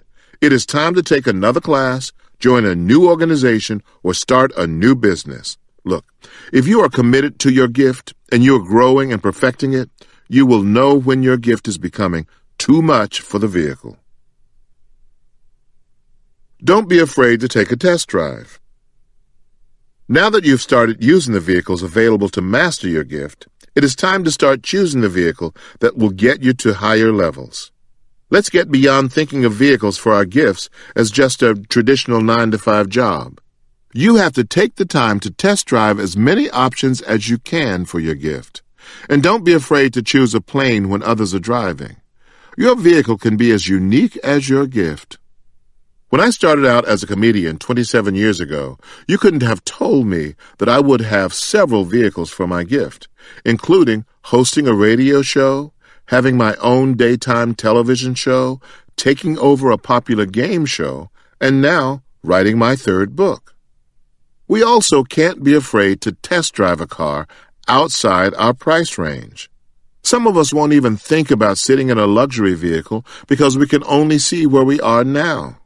We can be too quick to shut down a vehicle because it requires longer hours, learning a new skill set, or spending more time away from home. Even though a vehicle might require a greater investment up front, you have to consider how smooth your gift will move you through your journey if you're willing to put it in a high-quality vehicle. Don't get stuck with a lemon. Just as important as knowing what kind of vehicles will be suited for your gift is knowing what opportunities to avoid. Just because you are a great chef, it doesn't necessarily mean that you need to open a restaurant. The best vehicle for your gift could be catering private affairs. If you are a great basketball coach, the best outlet for your gift could be coaching high school students instead of setting your sights toward the NBA.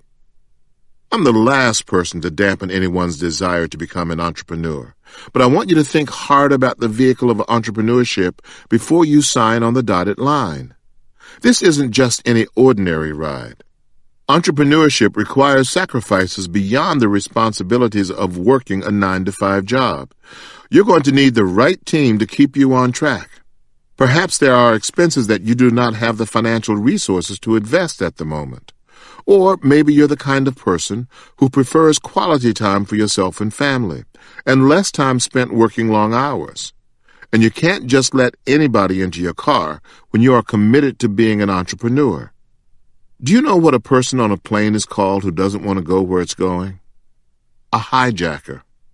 There's nothing wrong with paddling the canoe of an entry-level position while keeping your eyes on the yacht of entrepreneurship. Take the time to network with people who are in your field. Find out what it really takes to become your own boss and what kind of sacrifices of time, money, and energy it will take to be successful. Choosing the right one. Ask yourself the right questions in order to choose the perfect vehicle for you and your gift. 1. Where is your final destination? It is important that you always keep that in mind. 2. Where's your next stop? What is your next goal? Is it a promotion at your current job? Is it going out on your own and doing a side project? Is it starting a family?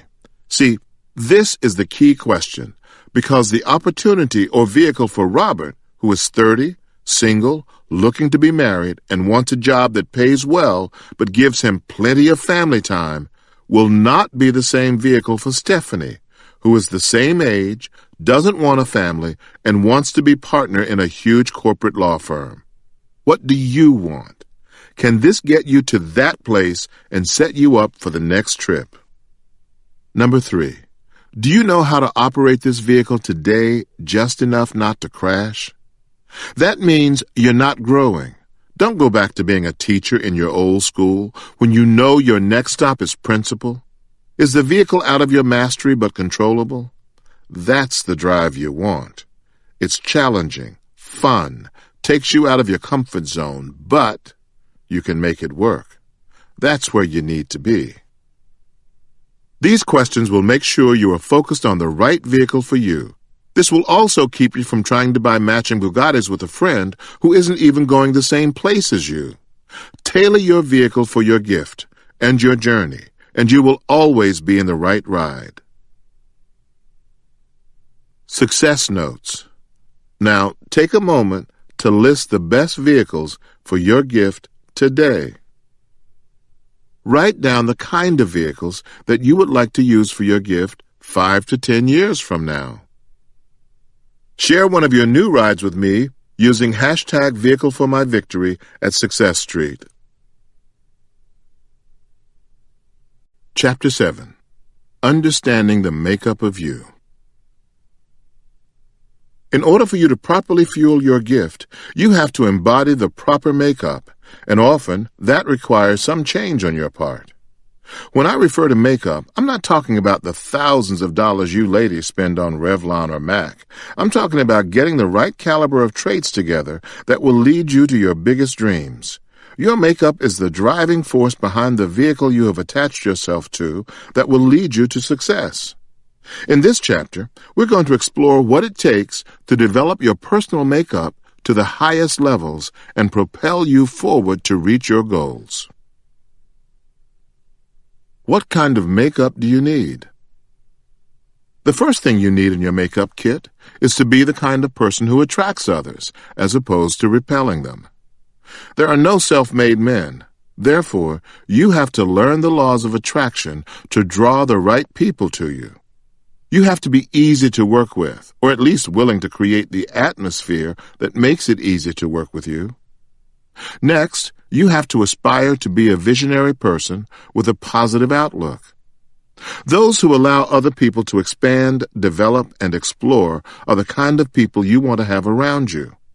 When you're with the right people, there are ripe opportunities for you to gain from their experiences and knowledge. You also must recognize your shortcomings and be willing to improve on them. In recognizing your shortcomings, you may want to consider them when hiring others to be a part of your team. Finally, you have to respect time, yours and others, by being punctual. You have to be a person of integrity. You have to be honorable and reliable by doing what you say when you say you're going to do it. Get honest, get real, and get new habits. An essential part of your makeup has to be getting honest, getting real, and being willing to take on new actions. Get honest. Now is not the time to start lying to yourself. If you're tired of the way you've been living, it's time to give that up. I want you to go to a mirror right now, look yourself in the eye, and be honest with where you are right now. Don't reason it away. Don't blame it on somebody else. What is the thing you do that keeps blocking you? Look beyond your excuses and ask yourself why. Your answers might be fear, failure, family circumstances, or finances. If the answers don't immediately come to you, this may be the time to seek pastoral or professional counseling. Don't be afraid to get the help you need to live the life you deserve. Get real. This is where we get to the good part of replacing your negative actions with positive ones. Is procrastination killing you? Replace it with a strategy that will get you into action. Do you refuse to admit when you are wrong? Enlist a partner or a friend to keep you accountable for your responsibilities. Whatever the issue, make a commitment to get real and find positive and responsible replacement actions. Here's the problem with people who think that they have a makeup that they really don't have. If you're asking the question and answering it too, you don't have the real makeup. You don't have the real answer. All you are doing is constantly telling yourself what you want to hear about you. You have to be willing to have a bone-chillingly honest conversation with yourself. The only person you are cheating is you by not being frank about the situation. Get new habits. Once you've become honest with yourself and you identify new actions for tackling your weaknesses, here comes the hard part: changing your habits. In his book, Making Habits, Breaking Habits, psychologist Jeremy Dean challenges the myth that it takes only 21 days to change a habit. It may take 2 years to fully make a shift in some areas of your life, but that's now 2 productive years for a lifetime of reward.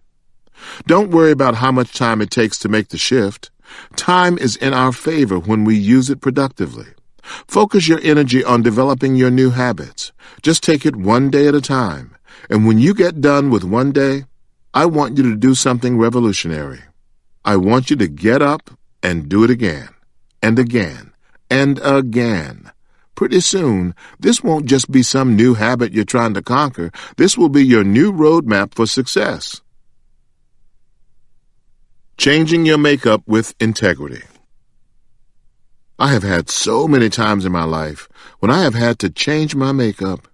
I had to start becoming a more positive person with integrity to get the job done. I think the biggest shift for me was during a joke writing period. I learned a lot from Richard Pryor. What made Richard Pryor so great was his openness. He was willing to talk about all of it: his growing up around after-hours joints, his catching on fire, the arguments in the car, and his marital issues. That's what made him most effective. When I began in comedy, I was so protective of who I was and where I came from. I was trying to write my jokes in the fashion that others wrote, and as a result, I didn't develop the truth of who I could be as a stand-up comedian. Once I was no longer afraid to open up about me and my truth, things changed for me professionally. Talking about my truth allowed me to expand my material. I was no longer afraid to talk about my mother, who taught Sunday school, or my failed marriages, or my growing up in Cleveland. This was the first time I came face to face with real integrity. As you grow your integrity, one of the first pieces to focus on is learning how to lead. We get too focused on looking to other people at times when the real answers lie inside of us. We have to take the time to recognize our own strengths and weaknesses. I think what makes me effective as a person of integrity on the radio or as a spokesperson is that people know I am going to tell them the truth no matter what that truth is. You don't always have to agree with it, but I'm telling you my truth.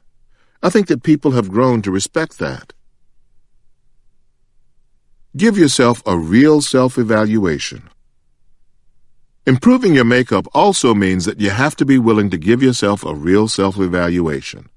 When I write a joke, I go out on stage, I give a joke 3 shots before I decide to throw it away or keep it. If I tell the joke and it gets a big laugh, I rate that joke a 1. If I tell it and it gets a laugh sometimes, then that joke is a 2. If I tell a joke and most of the time it doesn't get a laugh, that's a 3. When I first started, I needed those jokes because I needed the time. You're paid 15 minutes to open, 30 minutes for the middle set, and 45 minutes to headline. I needed this time so I could become a headliner. I learned that if you're out there telling 3s, that's a shaky set. So every time I wrote a new joke and it was a 2, I got rid of a 3. The only way I did that was to have an honest assessment with myself. I kept writing jokes, and when I got a 1, I would get rid of a 2. After a few years, I had all 1s. That's when I really started developing as a stand-up, when I created that system of self-evaluation. Your personal self-evaluation has to be one of complete and total honesty. The only one who can do the self-evaluation is you. Until you're ready to have a completely honest conversation, even a self-evaluation will do you no good. I know that I don't care about mundane details. I have to hire somebody around me who is good at those repetitive details. I also know that I'm not good with graphs and charts. I learned that in college. You cut the lights and put a graph on the wall, then I'm going to sleep. So I hire people who like graphs. I don't like having to repeat myself over and over again to get a person to understand something. I don't have the patience for it. I also have to constantly watch myself and work on not coming up short. Real integrity is knowing where your shortcomings are. Setting the right balance. Your core makeup also has to have the right balance. Through all of my experiences, I have learned that the following order is essential for every successful person: God, family, education, business. If you prioritize your life in that order, success is yours on whatever level you want. In my life, I have come to realize that God has to be first. I used to have business first, education second, family third, and God last. Until I got that order right, I couldn't get my life together.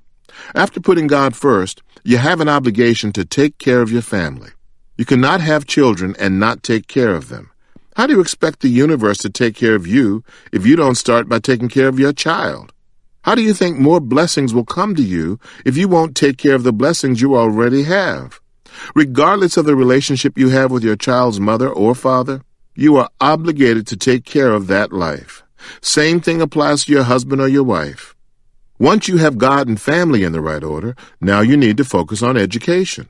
When I refer to education, that doesn't always mean going to a 4-year institution. You should always be educating yourself about your gift and whatever business you're in. You may have to go back to school to get a certificate of training in your area of interest. For me, there was no school for learning how to do comedy. My education was watching the greats of comedy to see what they did to become great. I had to spend a lot of time observing what other comedians before me did. I also had to spend a lot of time educating myself about show business. The phrase show business should really be recognized as 2 separate words. If I have a great show, it is because everybody who came to see me enjoyed themselves. But there's no business in show business if I don't know how to book myself and charge for my shows appropriately. It could be a great show, but without the proper steps in place, there is no business. On the flip side, you could have a good business sense and know how to get booked everywhere, but if you're not funny, you will not be invited back. Be open to what comes next. Another part of your makeup that is essential for your success is learning how to be open. You can't get so stuck in how you do things that you aren't open to seeing and doing things in a different way. Some of you may feel like you already have your life together. Let me be the first to tell you, congratulations. Now that you have it all together, let me ask you this: what's next? Knowing what's next is paramount to your success. The what's next is the reason to keep waking up. The what's next is the driving force for all successful people. There always has to be a what's next. You might already be a millionaire. Again, congratulations on your success. But in order to stay a millionaire, you have to make more millions. You can't sell the same book. You can't tell the same joke. You can't keep singing the same song. You have to make a new album. So I ask you again, what's next? There has to be a reason to get up tomorrow. There has to be a reason to go forward. Your calling has to be stronger than your current circumstances to help your dream keep moving forward. What other makeup do you need? Every person's unique gift will dictate how he or she will operate in the world. Someone who specializes in working with children will need to be patient and caring, while stockbrokers will need to be sharp, exact, and quick on their feet. If you aren't sure what traits you need to work on, think about the skills for which people give you the most compliments. Are you good with details, great with connecting with new people, or know how to set up a good meeting? Catalog your skills and put in the work to make them even better. Next, take stock of the characteristics that people constantly tell you that you need to improve on. For example, are you prone to skipping steps, or do you become frustrated during tight deadlines? Don't just chalk up poor characteristics to, well, that's just the way I am. Remember that perfecting your character is as much a part of your development as executing your gift. Outside of taking your own self-inventory, who are the people you admire and respect in your industry, your house of worship, or your community? Talk to them about how they learned to stay cool under pressure, or ask them about the makeup you need to become the type of leader you want to be. Trust me, they didn't get to where they are overnight, and any good leader worth their salt will be more than willing to pour good wisdom and knowledge into your life to help you grow and succeed. Be the kind of man or woman you want to be by taking on the right makeup, which will make room for your gift and lead you to the best opportunities for expanding it to an even wider audience and a bigger stage.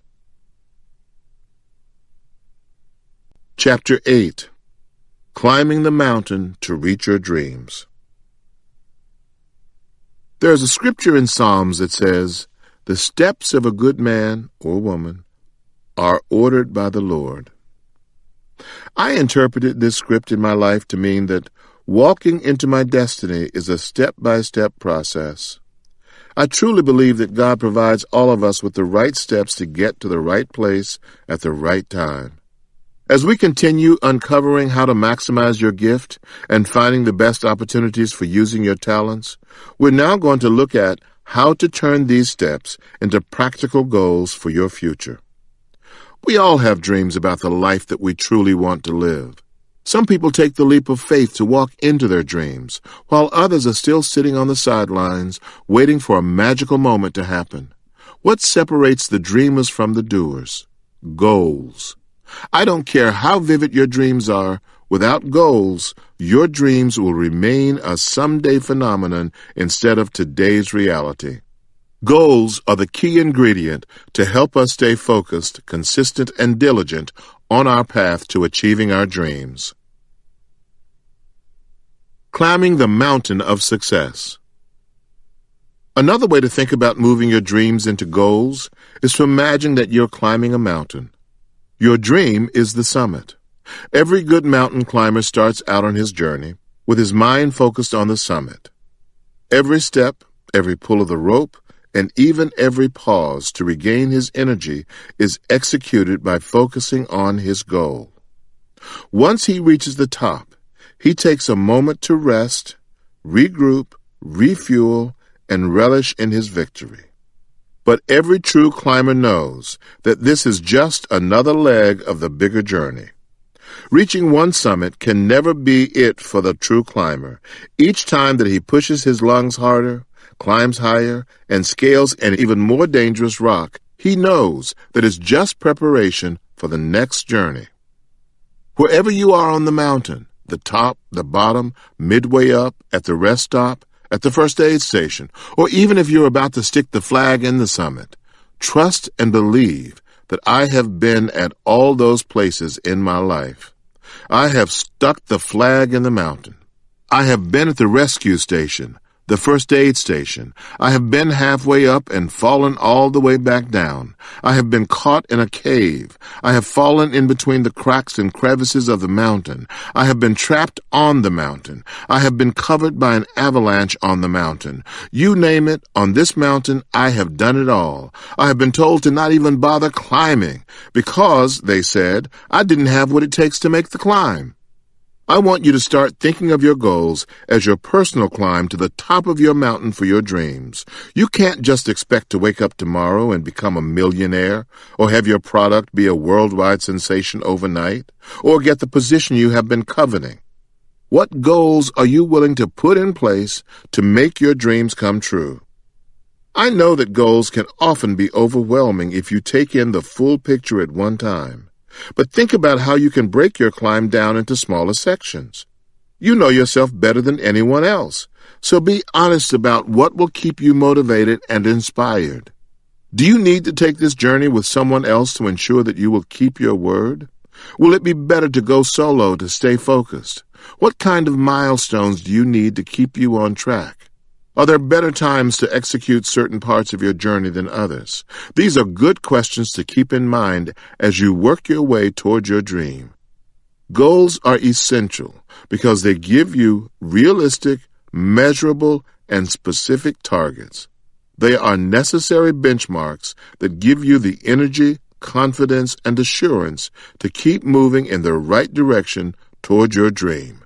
They can also serve as a handy map for attaining your dreams. Let's get going. If step one in your journey to become a small business owner is to do research with a shop owner you admire, then pick up a phone, dial the number, and have that conversation. A goal is not saying, "Yeah, I've been meaning to talk with Mr. Smith about opening my own shop," and then that statement falling flat with no action. You also have to set your goals up in a way that ensures your success. I know you're excited to be listening to this, and you can really see yourself opening up that bookstore and cafe you've always dreamed of. But don't spread out the gate to apply for that small business loan or seek angel investors if you don't have a solid business plan in place. I definitely want you to make big goals, but don't make them so far outside your comfort zone that you set yourself up for failure. If you honestly don't know where to begin, start by just setting up regular time in your calendar to focus on your dream. If you have an hour to yourself after you drop the kids off at soccer practice, sit down in your favorite spot and make that your goal time. If there's someone in your church or your community group whom you can recruit for some conversations, allow them to help you chart out your goal process. Your goals also need to be tailored to your gift, your skill set, and your lifestyle. I don't expect a 40-year-old married mom of 3 to work toward her goals at the same pace as a 25-year-old single man. She has an entirely different set of responsibilities that may require more members on her team to help her achieve her goals. By the same token, the 25-year-old may need more mentors and visionaries to make up for his lack of experience. Create your goals for you. Don't waste your energy comparing how someone else did what you want to do or how fast they made their goal a reality. Embrace your journey and the path God has for you. How smart are your goals? One of the most popular methods for creating good goals is the SMART method. SMART stands for specific, measurable, attainable, relevant, and time-sensitive.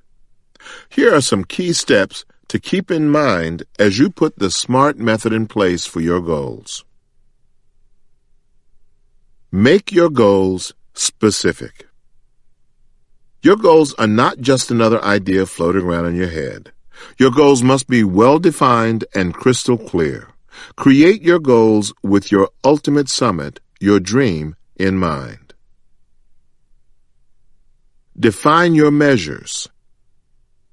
Now that you've taken your goal out of your head and brought it closer to reality, how will you measure your success? Will it be getting new certifications over the next 6 months? Or will you increase your customer base for your side gig by 25% so that you can make this your full-time income within the next 2 years? Put your measures into real dates, times, and amounts so that you can quantify your goals. If you are a person who needs some fire under you to keep going, ask a like-minded person to hold you accountable for your measures. Aim for the attainable, and then stretch a little more. As you start out on your journey towards success, your goals should be attainable and push you outside your comfort zone. For example, if you are in the process of courting investors to take your business to the next level, set up a conversation with that big person who you would never think would be interested in your business plan. He or she just might surprise you. And get on board with an investment to knock your socks off, and you will surprise yourself by learning just how big you can be in the pursuit of your dream. Get real and relevant. There's nothing worse than having a goal that has you running in circles. Make your goals relevant to your finish line. If you are committed to launching your idea on social media, don't waste your time posting and liking things on Facebook. Get your priorities straight and stay focused on goals that will keep you moving forward. Tailor your time. Your goals must have a deadline. When I started out as a comedian, there were certain goals I had each year for the kind of money that I wanted to make in the industry. Not that I was solely focused on the dollar amount, but having time-related benchmarks helped me to create better comedy sets, network with more people in the industry, and carve out a solid path for my future. Set up your goals for the next level. Once you start achieving your goals using the SMART method, what's next? Now, I'm going to introduce you to the setup process. The setup process is simply asking yourself the following questions as you begin knocking out your goals. 1. What will be my next goal? 2. What will be my target and timetable for the next goal? 3. How will this goal prepare me for the next milestone? 4. If goal A doesn't work, how can I put myself in a better position to achieve goal B or goal C? 5. Who can I partner with to make the next step happen at a higher quality or a quicker pace? Creating your success ladder. As we talked about at the start of this chapter, your goal should be a step-by-step process tailored just for you. You can't expect to use my ladder to get to where you're going, and I can't expect to use yours. The key is to have the right amount of steps that will be attainable and have just the right amount of challenge to keep you motivated and moving forward. 1. Write down your dreams. If you do not have your dreams written down, they might as well not exist. Whether you are a no-tech, low-tech, or high-tech person, keep your goals with you in a way that works for you and your lifestyle. 2. Create a list of goals under each dream. Your dream will immediately come alive when you specify the goals you need to make your dreams come true. One of my goals is for the Steve Harvey Show to earn a 3.5 rating. Here's a working set of goals that I am developing for me and my team. Dream. Earn a 3.5 rating for the 2014-2015 season. Goals. schedule 2 working retreats with production staff during summer 2014 to add 3 new segments to the show. Add weekly segment with Lisa Nichols for new Motivational Monday segment. Create a more robust social media plan to expand the show's reach on Facebook, Twitter, and Instagram. 3. Create a timetable with your dream summit in mind.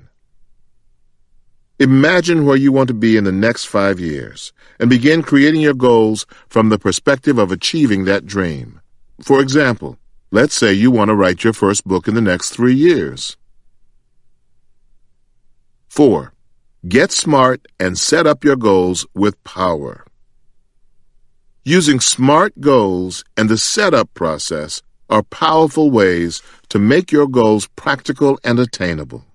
Walk through the steps that we covered in the previous section to ensure that you are creating goals that you can achieve and be proud of. 5. Prioritize your goals. I want you to be excited about your goals, but I don't want you to neglect your family, your health, and your overall well-being in the process. Working toward your dream doesn't mean that you get so laser-focused that you lose sight of your priorities. Create your goals in such a way that you can still be a great parent, a great spouse, and yes, even a dedicated employee while you're planning your exit strategy. And it's okay if prioritization means making smaller steps so that you can have balance in your life. If all you can do is save $500 toward your dream this year, you're now $500 closer to putting your gift in the right vehicle. 6. Celebrate your progress. For every goal you achieve along the way, celebrate your journey. Often we get so caught up in reaching the summit that we forget to stop as we take in the journey and acknowledge our accomplishments. You have to be your first cheerleader on your road to success. If you like to journal, create a goals journal to capture your progress. Create this journal as your personal space to articulate your thoughts, feelings, frustrations, and triumphs. If you need to process your journey with another person, set up a regular celebration checkpoint with your team so that they can take pride in your accomplishments too. Celebrating your goals is as much about honoring your work as it is a source of motivation to keep pushing. The end of your success ladder might be hosting your own inspirational podcast or setting up fitness classes to help seniors in your building to get healthy. Whatever your dream is, don't just let it swirl around in your head as just another lofty thought. Create goals for your dream that will make your gift come alive. As the saying goes, goals are dreams with their feet on the ground. Take this chapter and use these steps to put some feet up under your wildest dreams. Success notes. What dream are you committed to fulfilling this year? Create SMART goals for your dream. Specific, measurable, achievable, realistic, time-sensitive. Chapter 9. You have to see it to believe it. Nothing disappoints me more than hearing people filled with big dreams but no goals or vision to make them a reality. Having a vision comes down to one thing. Do you know where you want to go? You have to be clear about your vision because it will drive everything else you do. Here's a quote that I love from Albert Einstein. Imagination is everything. It is the preview to life's coming attractions. Your imagination is everything. If your focus is on where you are right now, then your right now becomes your forever. Until you change your focus and elevate your imagination, your present situation will define you. If imagination is everything, we have to start by changing how we view the coming attractions. Creating a first-class vision. No matter how much we achieve, we have to keep pushing our imagination. Back in 2001, one of the things I really wanted was my own plane. Tyler Perry had the exact plane that I wanted, so I reached out to him to get the interior sketches for his plane. I immediately showed the picture to one of my partners. "I'm never flying a commercial plane domestically ever again," I said. It might not be your vision to fly privately, but why not create a vision to fly first class? Get out of your comfort zone and treat yourself to a first-class ticket for your next business trip or vacation. Once you experience first class, keep up the work to make that your regular reality. If you don't think any higher of yourself, why should anyone else? Now, don't get stuck on the airline analogy. If flying privately or first class isn't important to you, that's okay. Your interpretation of first class may be different. First class might be simply being in a financial position to take a vacation once a year, especially since you haven't been on a vacation in years. But what about having a first-class vision for your life? What about providing a first-class education for your children? What about creating a first-class business? How about imagining a first-class marriage? First-class appearance? You cannot get to the best in life if your imagination will only allow you to see coach visions. First-class visioning. If first class is important to you in some areas, why not make it important in all areas? Flying first class may not be important to you now, but one day it will be. Once you do enough first class things, second class doesn't even fit your image anymore. Once you taste first class enough times, second class will never do. I'm not sitting in the back where they hand out half a Coke and a little pack of peanuts. I don't want to have to buy the sandwiches. I want to be where they're giving out 3 or 4 sandwiches. Dick Gregory taught that to me. He said, "Steve, just go see first class. It will condition your mind to settle for nothing less." First class conditioned your mind. Treat yourself every now and then. Go on a nice vacation somewhere. Quit going to your family reunion every year. Drive down to Mississippi to sit under a tree. Dick said to me, "Sometimes you have to take your family somewhere really nice and watch what happens after that. You'll start dreaming about that real nice all the time, and so will your kids." Let your imagination take over for your logic. When kids let their imaginations go, they come up with some ideas that are out of this world. Kids don't think about what is logical, practical, or even doable. They just let their imaginations rip. Get back to that space of being like a kid and let your heart and desires guide your vision. There will be time and space for logic down the road, but for now, allow your imagination to take you into that first-class vision that moves you beyond where you are now. Your vision will only matter when it is connected to your gift. If your vision is disconnected from your purpose, you will be working in opposition to the bigger picture for your life. I am a husband and father. Those are priorities that are bigger than anything else I do.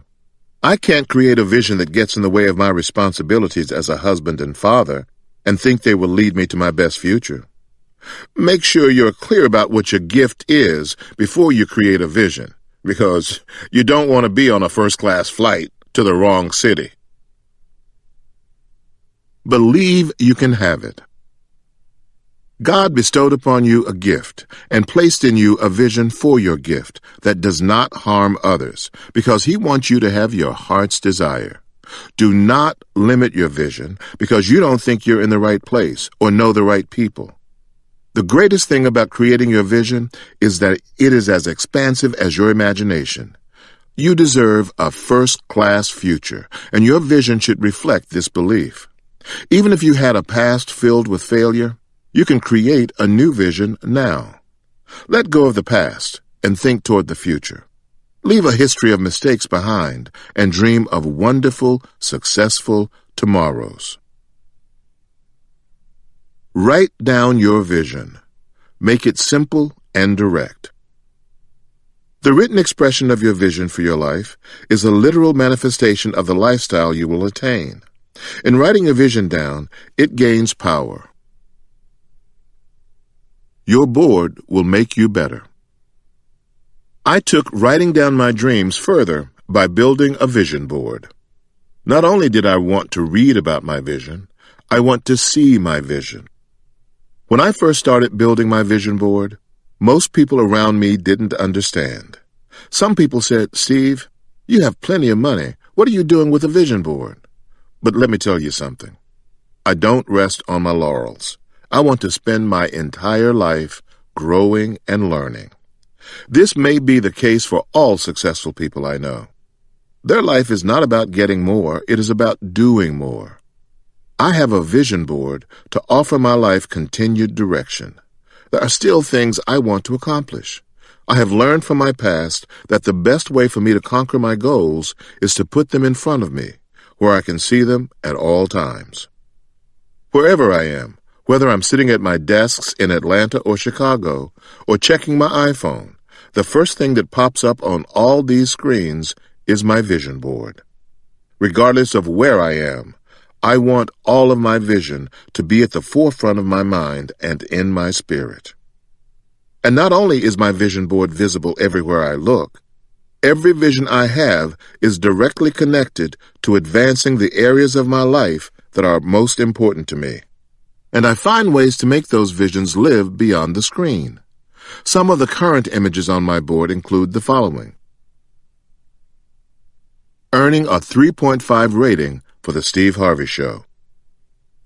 For those of you who are not in the television industry, earning a 3.5 means that I have an average of 3.5 million viewers per show. I have the number 3.5 sewn into the cuffs of hundreds of pairs of pants so that every time I step into them, I am stepping out on faith and believing that my show will become a 3.5. When I hit that goal, my earning potential will go to another level. I'm at a 1.9 right now, but Dr. Phil is at a 3.4, and Ellen DeGeneres is at a 2.9. I've been to both of their houses, and I can tell you that I'm ready for a 3.5 kind of lifestyle. Making a difference in Africa. Right next to my 3.5 is a map of Africa. My goal is to make millions so that I can help millions of people on the continent. I don't know what that looks like yet, but that's the beauty of the vision board. I am open to this vision, and I am talking to people about Africa in ways that I never have before. I am confident that as I keep this vision in front of me, the right opportunity will come along at the right time. Providing scholarships for students. Next to my map of Africa, I have a picture of college students that represents the 10,000 kids who will receive full college scholarships from me and my wife. I plan to give $10 million of my own money to my foundation. I am already on my way to achieving this goal, and the more I focus on it, the more God sends me partners to make this a reality. I have a few more pictures with my wife, my family, and some major financial goals, but those are personal, and it's important for you to keep some of your visions protected and private, to only the people closest to you. I don't know how I'm going to send 10,000 kids to college, or how I will make a difference in Africa, or how the Steve Harvey Show will reach a 3.5. All I have to do is keep my vision board in front of me and ask, believe, work, and get ready to receive. My vision board helps me to let my imagination go, push every boundary out of the way, and get tuned into my gift and purpose for being here on earth. By using my vision board, I have encouraged others around me to reach their own success. What will you put on your board? Here are some practical tips to help you get started. Identify what you want to accomplish. Now that you're clear about your vision and your focus, write down 5 to 7 scenarios that represent different areas of your life. Make sure that all of your goals aren't just focused on career and financial gain. Your completed vision should reflect all the areas in your life that are important to you, including family, friends, relationships, your spiritual, mental, and physical health, being of service, and yes, even those vacations and material things you desire. It's important that you have 5 to 7 visions that reflect several of these areas.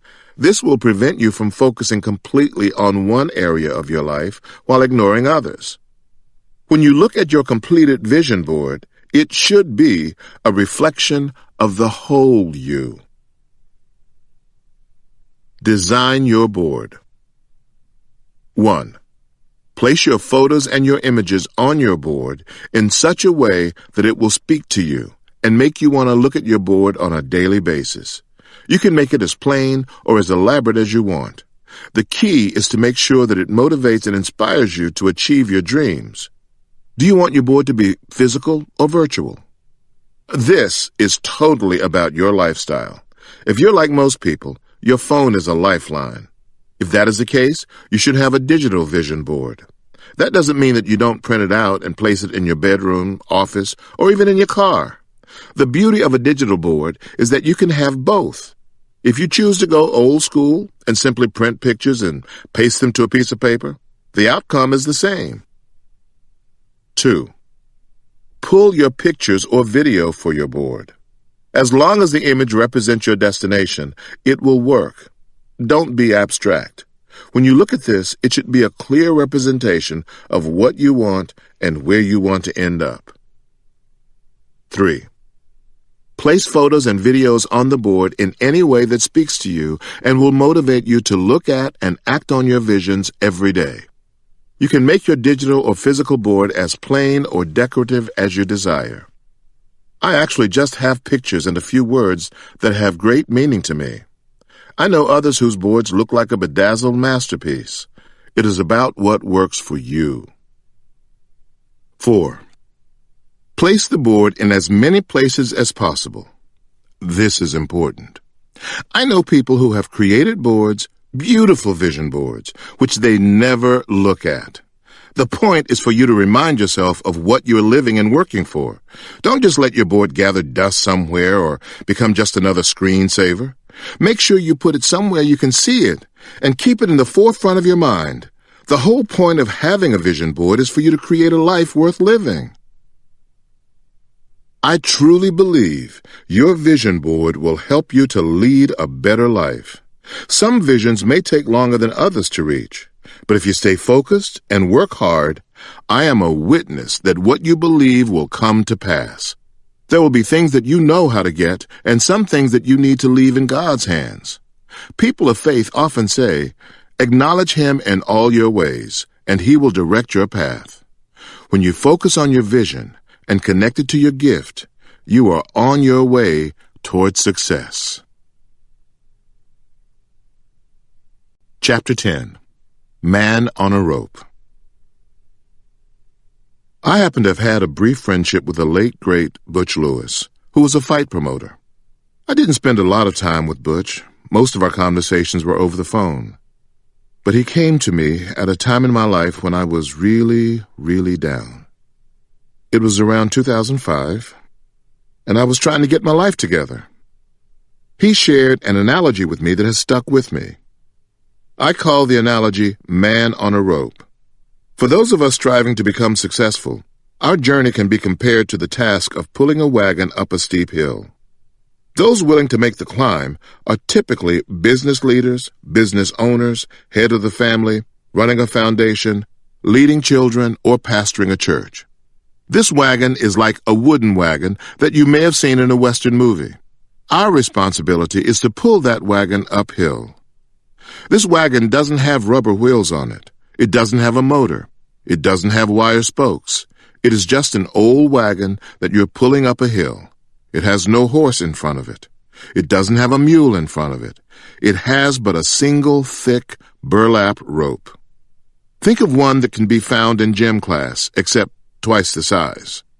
The rope is very thick and rough, cutting into the puller's hands, your hands. Yes, you are pulling that wagon up the hill. Your pants are tattered, torn, and dirty. This is a barefoot climb, and you don't have any traction to keep you steady. You're sweating. The rope is over your shoulder, and it is cutting into your skin. It isn't easy. What makes your journey the more challenging is the added weight of people being in your wagon. You are carrying them. The only people who can get on the wagon are people that you allow to ride. If you're smart, you will choose based on who will assist you in getting the heavy wagon up the hill.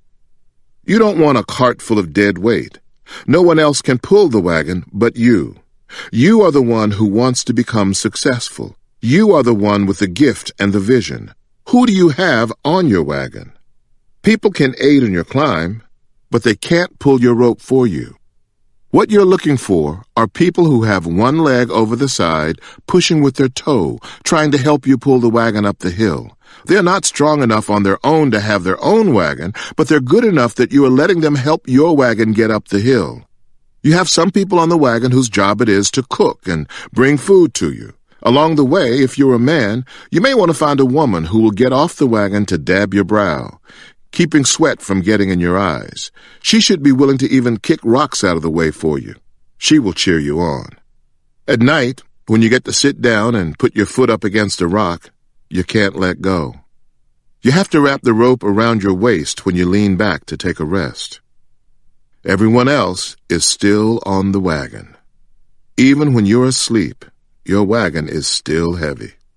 Your wife is allowed to lie with you to give you the strength and the wherewithal so that the next day you're able to continue your journey. But she can't pull the rope. She can inspire you, but she can't pull the rope.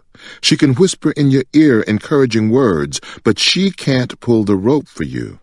That rope is yours and yours alone. The people in your wagon should play various roles that contribute to your success. Or else, what is the point of lugging them around? There has to be a person to count your money. There should be someone to provide you with counsel.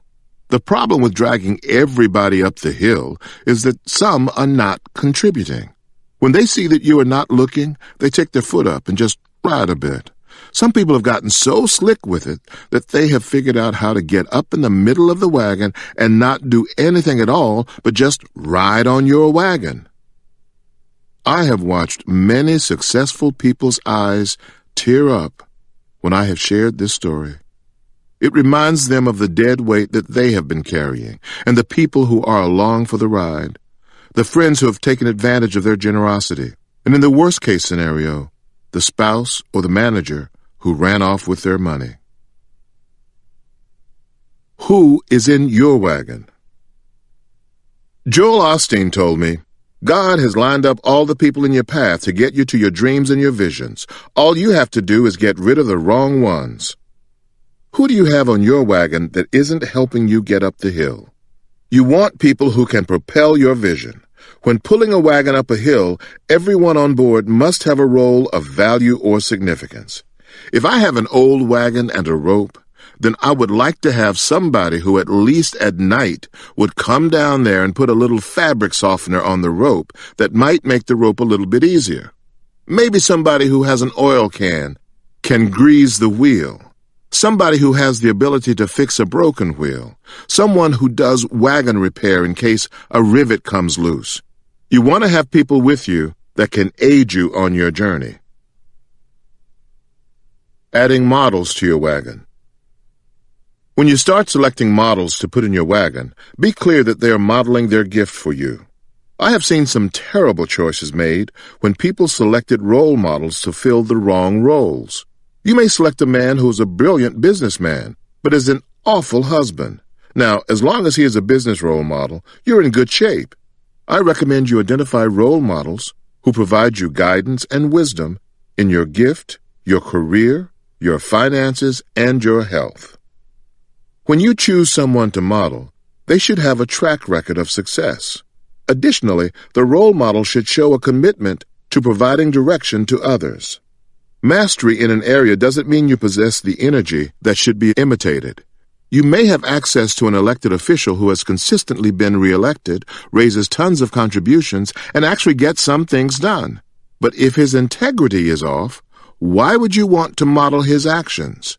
Your makeup should guide your selection of role models as much as your gift and goals. Getting rid of dead weight. Next, let's talk about the kind of people you do not want on your wagon, because they are dead weight. You cannot share your dream and vision with everyone. If you're sharing your dreams with someone and the first thing they do is try to tell you how it won't work, you should immediately disassociate from them. This person doesn't have vision. They don't have enough insight to think that maybe this isn't right for them, but it is right for you. What you don't need to know is how something won't work. You need to know how it will work. Let go of people who are only around for their personal benefit. Before bonding with someone, I ask myself a couple of questions. Does hiring this person make my enterprise stronger? Does my association with this person make me better? Do they have information I don't have? Do they bring potential income to the table? If they don't make me better or stronger, if they do not add anything of value, why are we talking? Now, you're going to have a person with a self-serving motive. Effective leaders know that the way to become a great leader is to become an even greater servant.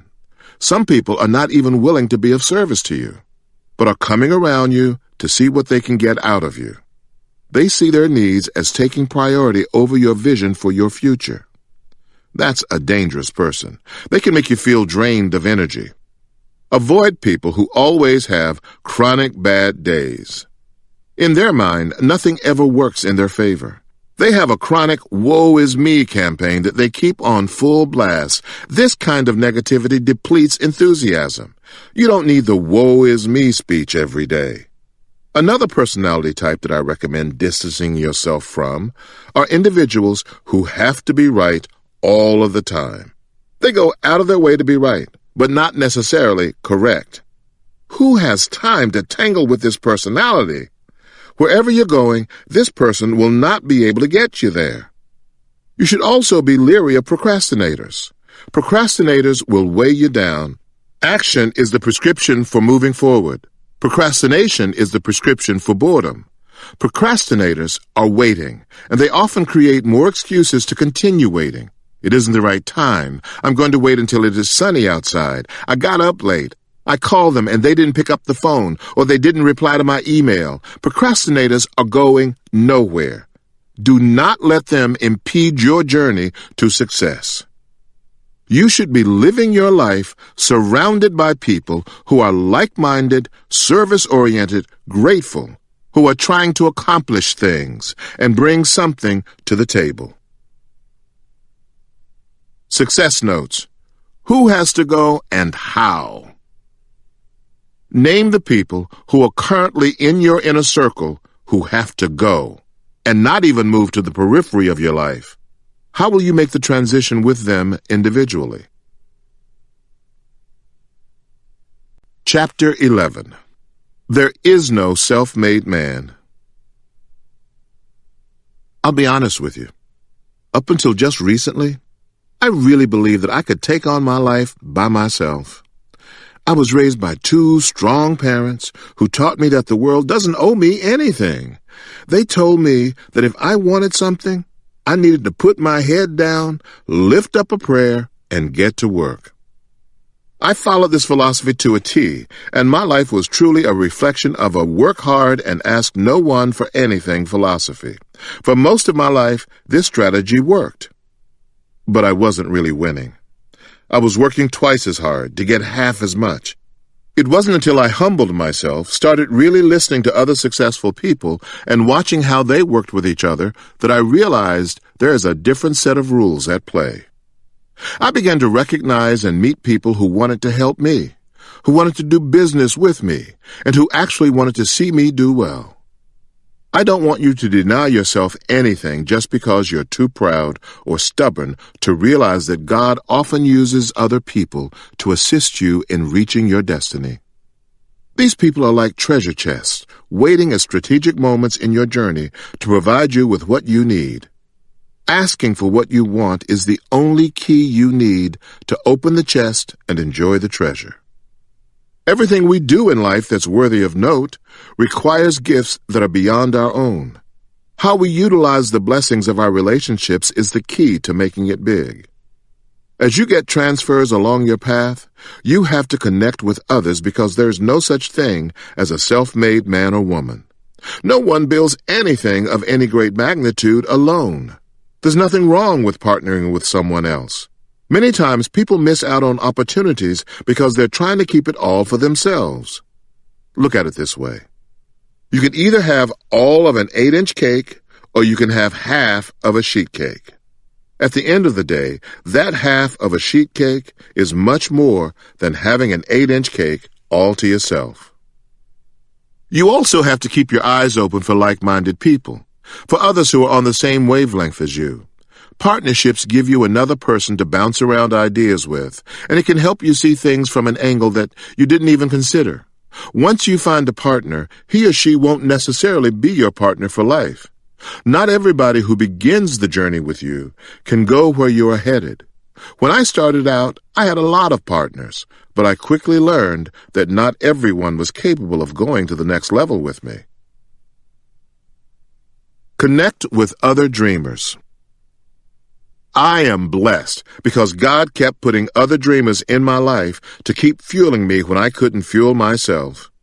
I first learned about connecting to other dreamers at the end of my junior year at Kent State.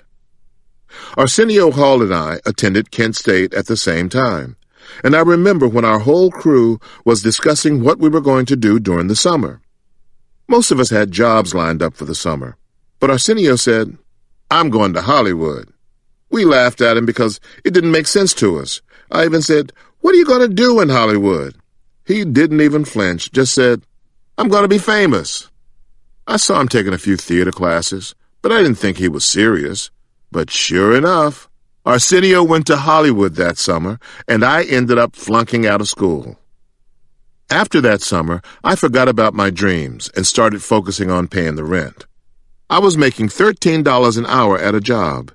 I hated where I worked, from midnight to 8 a.m. every day, and came home filthy and exhausted. All of my friends had graduated and started their lives, and there I was working at factory jobs that I could barely keep because of layoffs. I realized that I wasn't living. I was just surviving.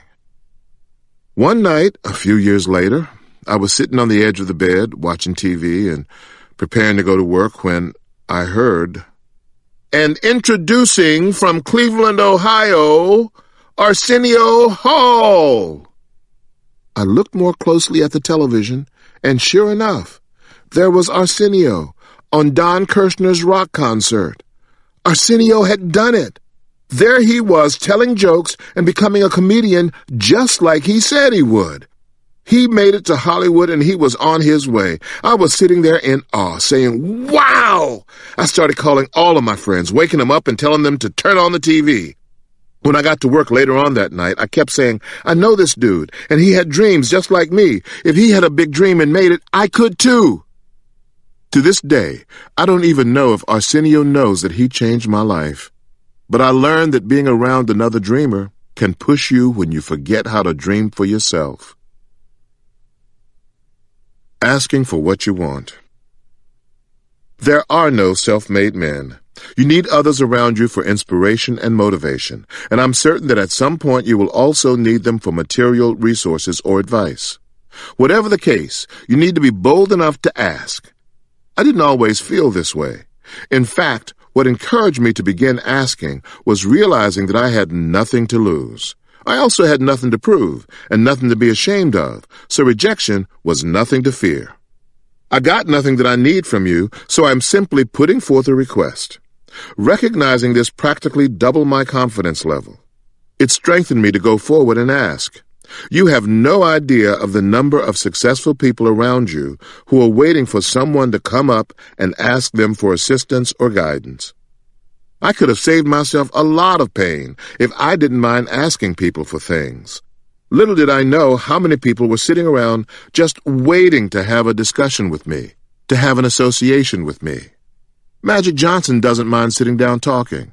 John Hope Bryant doesn't mind talking to me. Tyler Perry doesn't mind talking. The President of the United States doesn't mind talking. Big agencies, William Morris Endeavor, don't mind talking to me. The chairman of NBC doesn't mind talking to me. I was so occupied with priding myself on not asking for anything that I almost missed out. It's okay to sit and brainstorm with like-minded people and share what is going on with you. You may not have to ask for as much as you think. Just the mere fact of striking up a conversation could be something they've been waiting for. Maybe this other person is looking for somebody who wants to do something, who is eager to learn, eager to share, and can lead to great things. Keep it in perspective. All you need to do is talk to someone of like mind, and I promise they will not mind talking to you. Identify what you want. How do you expect to get what you need if you don't open your mouth and ask for it? Our lives are a direct reflection of our communication. If you are unwilling to communicate your needs to your employers, customers, partners, and family members, you can't blame them for not giving you what you need. You don't know everything, you don't know everyone, and you can't do it all alone. All power, no shame. Various research studies illustrate how powerful it is to ask for what we want. Studies show that in most cases, people say yes to those people who ask for what they want far more often than people expect. Additionally, most requests that people make seem larger in their own head than they are to those who receive them. Lesson learned? Asking for what you want gives you a better chance of getting it than not asking. So why don't more of us ask for what we want? A study done by sociologist Annette Leroux showed how kids from different economic backgrounds view asking questions. Kids from affluent and middle-class environments believed that they were entitled to ask for the things they felt they deserved. They almost willed themselves to have what they wanted by creating a habit and value system of asking for what they want. On the other side, you have people who grew up like me, where you were viewed as weak if you didn't know something, so you didn't ask. And don't even get me started about asking for what you need. So often I didn't do that because I didn't want anyone to know I needed anything. That was the pride that kept me from getting all that I wanted, needed, and actually deserved. There is no shame in not knowing something, in not having something, or wanting or needing something. So much of what will determine the difference between a good life and a great life is an ask away. Without shame, you have access to more power. Building relationships.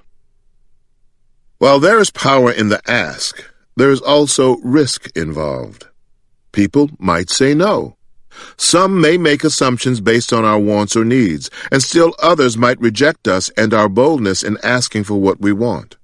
But the fear of those responses is increased 1,000 times when all of our interactions with people are only transactional. When you interact with people only when you need or want something, they can see your intentions coming a mile away. Asking for what you want becomes a totally different process when you deal with people based on nurtured relationships. But this can be hard for many of us. We don't want to be vulnerable, and building true relationships requires a higher level of openness. But whether you are attempting to access capital to launch a new business or trying to convince your boss you deserve a raise, a meaningful professional relationship can make all the difference. When people respond to a request, they are usually not giving a thumb up or down to what you asked. They are assessing what they think of you, the risk involved, and the potential return. How do we begin asking for what we want? Here are 6 principles to help you get a yes. Number 1, know your worth. If you don't know your worth, you are allowing someone else to determine it. But knowing your worth is not enough if you don't communicate it boldly.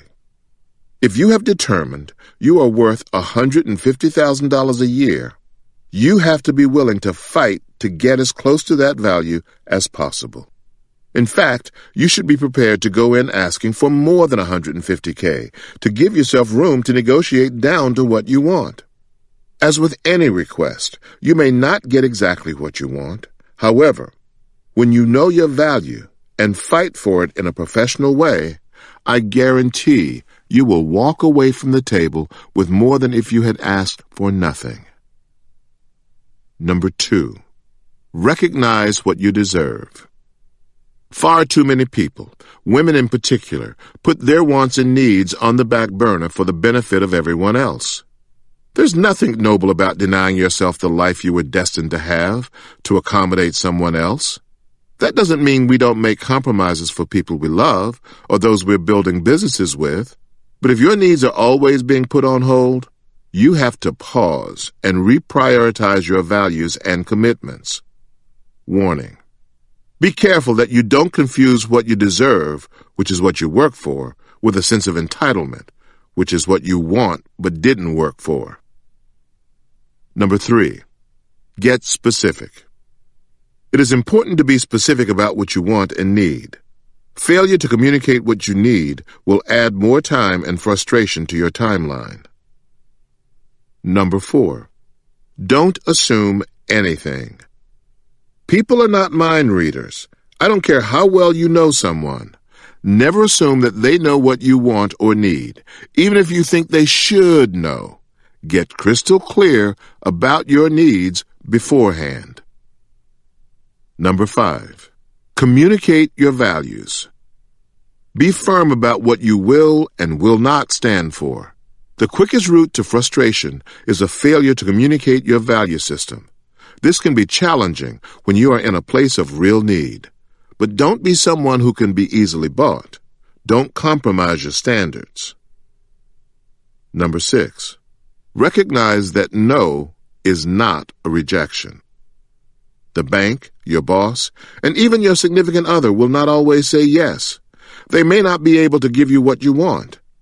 Do the best you can to see the situation from all sides, and not just yours, before you cut off a relationship, turn down an opportunity, or burn a bridge. Your gift is waiting for you to fight for what you want. When you build a world that looks the way you want it to, you are giving your gift more room to grow. You have come too far now to talk a good game about what you want without asking for what you want. The worst thing that can happen is someone will say no. The best thing that can happen when you ask for what you want is you get what you want and need. Success notes. List 3 things you want that you have never asked for. Why did you not ask for these things? Identify 3 people you should ask something of. Part 3. Maximizing your gift. Chapter 12. Tale of the Tape. When I was growing up in Cleveland, I used to be a boxer.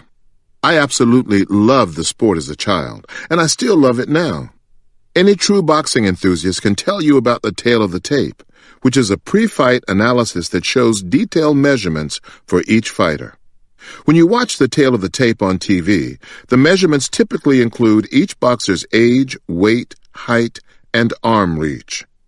Back in the day, it also used to include bicep, chest, waist, thigh, neck, calf, and even ankle measurements. While you and I may not be able to do a whole lot with all those numbers, true fight analysts can identify strengths and weaknesses before a single punch is thrown.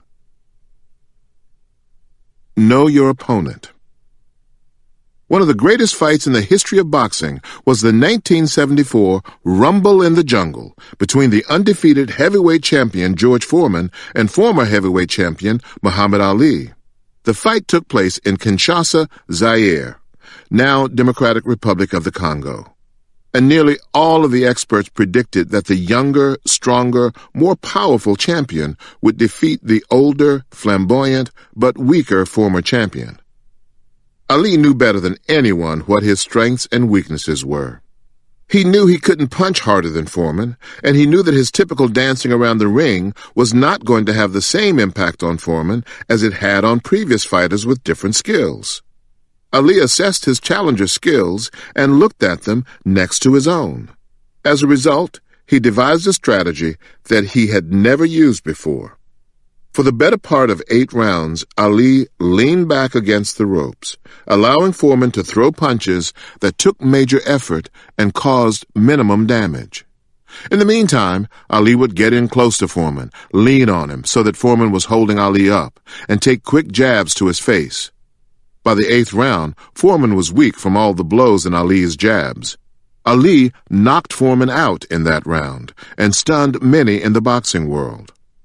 Ali was not the stronger fighter on that day, but he was the fighter who had done a better side-by-side assessment of skills.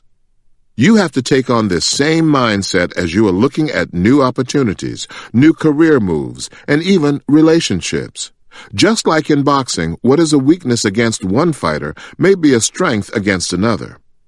When you look at your list of skills, what are your potential advantages and disadvantages?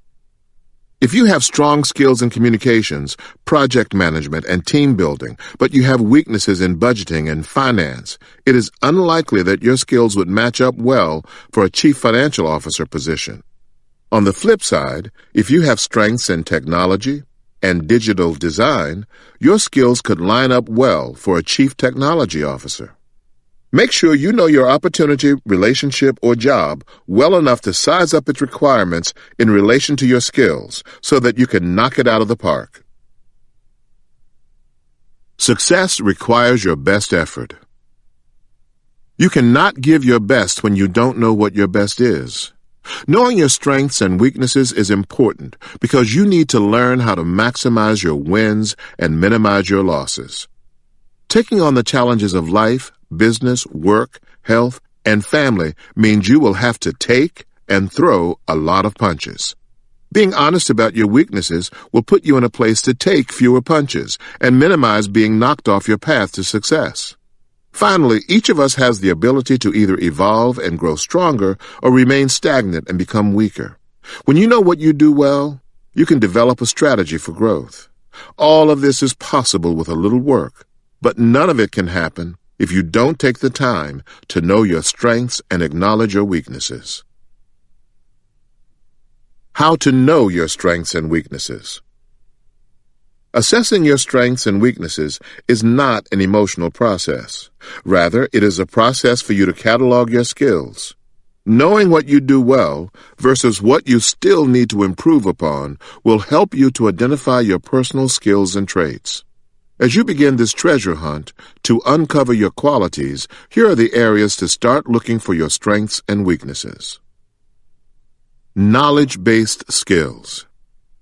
These skills include degrees, languages, technical knowledge, industry-specific skills, or managerial knowledge that you have gained from educational training or professional experience. Transferable skills. These skills include everyday knowledge that you can bring with you into any situation, such as communication skills, financial knowledge, customer service, leadership, problem solving, and project management. Character skills. Traits such as honesty, timeliness, hard work, trustworthiness, and confidence are great characteristics that will serve you well both personally and professionally. First, let's take a look at your personal and professional relationships. What are the skills you demonstrate in interpersonal relationships? Are you a good listener? Are you supportive? Now, think about the areas for improvement. Can you be more patient? Do you need to work on your ability to compromise? Next, let's focus on your professional career. What are the skills you have needed to do your job well? What are the skills that your employers ranked you highly on during your performance reviews? What were the areas that were marked for continued growth and improvement?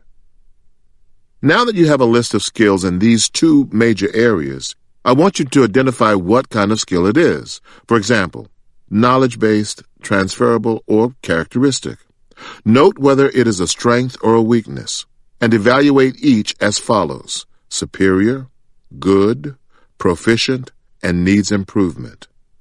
So that you can get an idea of how to rank your skills, I have included my own tale of the tape, which you can find on the enhanced PDF. This self-assessment will give you an honest picture of yourself, but before you complete your sheet, you have to be committed to two things. You have to complete your assessment based on where you are today. No beating yourself up over past weaknesses or undervaluing strengths when you have clearly grown in certain areas. What are your skills?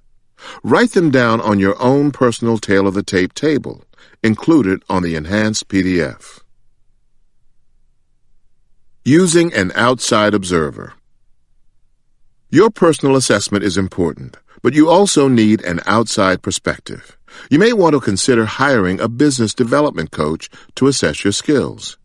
If that's not possible, you might ask a longtime colleague or a trusted friend to objectively evaluate your skills.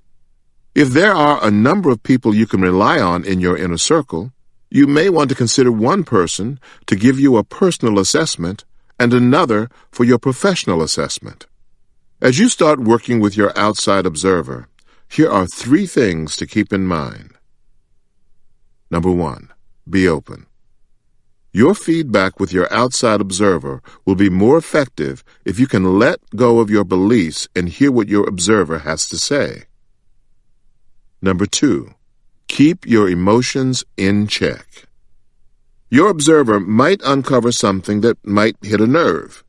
Don't shut down when you hear something uncomfortable. Stay in the moment and use this conversation as an opportunity to learn and grow. Number 3, listen with your head and not your heart. Identify areas where your strengths and weaknesses impact your life in ways you previously had not thought about. Managing strengths and improving weaknesses. There are traits of your strengths and weaknesses that you must understand to ensure your success. Stepping up your strengths. Be confident, but not cocky.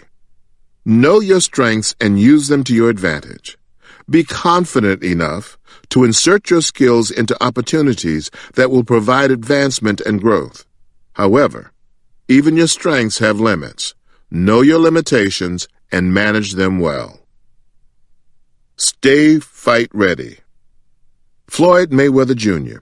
is not always the most popular person, but he has the distinction of almost always being at fight weight. Most boxers have to train for months to get to a fighting weight. Likewise, you have to consistently work on your strengths. Continued education, supplemental training, and reading everything you can get your hands on will not only keep your skills sharp, they will also help you to grow. Develop or die. If you do not develop other strengths, your enemies will always know what you will use. Switch things up. Learn and master other skills and apply them strategically so that you can stay ahead of the marketplace and your industry. Working on your weaknesses. Protect your weaknesses. Like Ali, you don't have to expose your weaknesses. Remember to identify opportunities that speak to your strengths. Choose your weakness.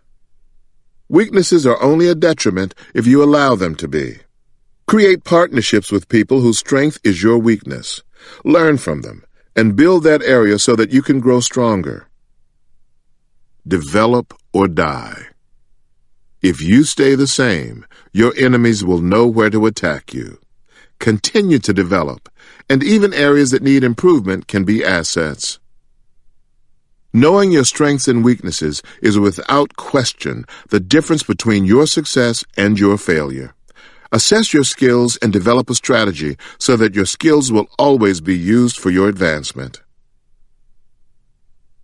Success notes. What are the strengths you want to focus on for your next opportunity, job, or relationship? What are 3 opportunities you can connect your skills to? What is one weakness you want to strengthen, and how will you do so? Chapter 13. Never be afraid to reinvent yourself. One thing that has helped me throughout my entire career is that I've never been afraid to reinvent myself.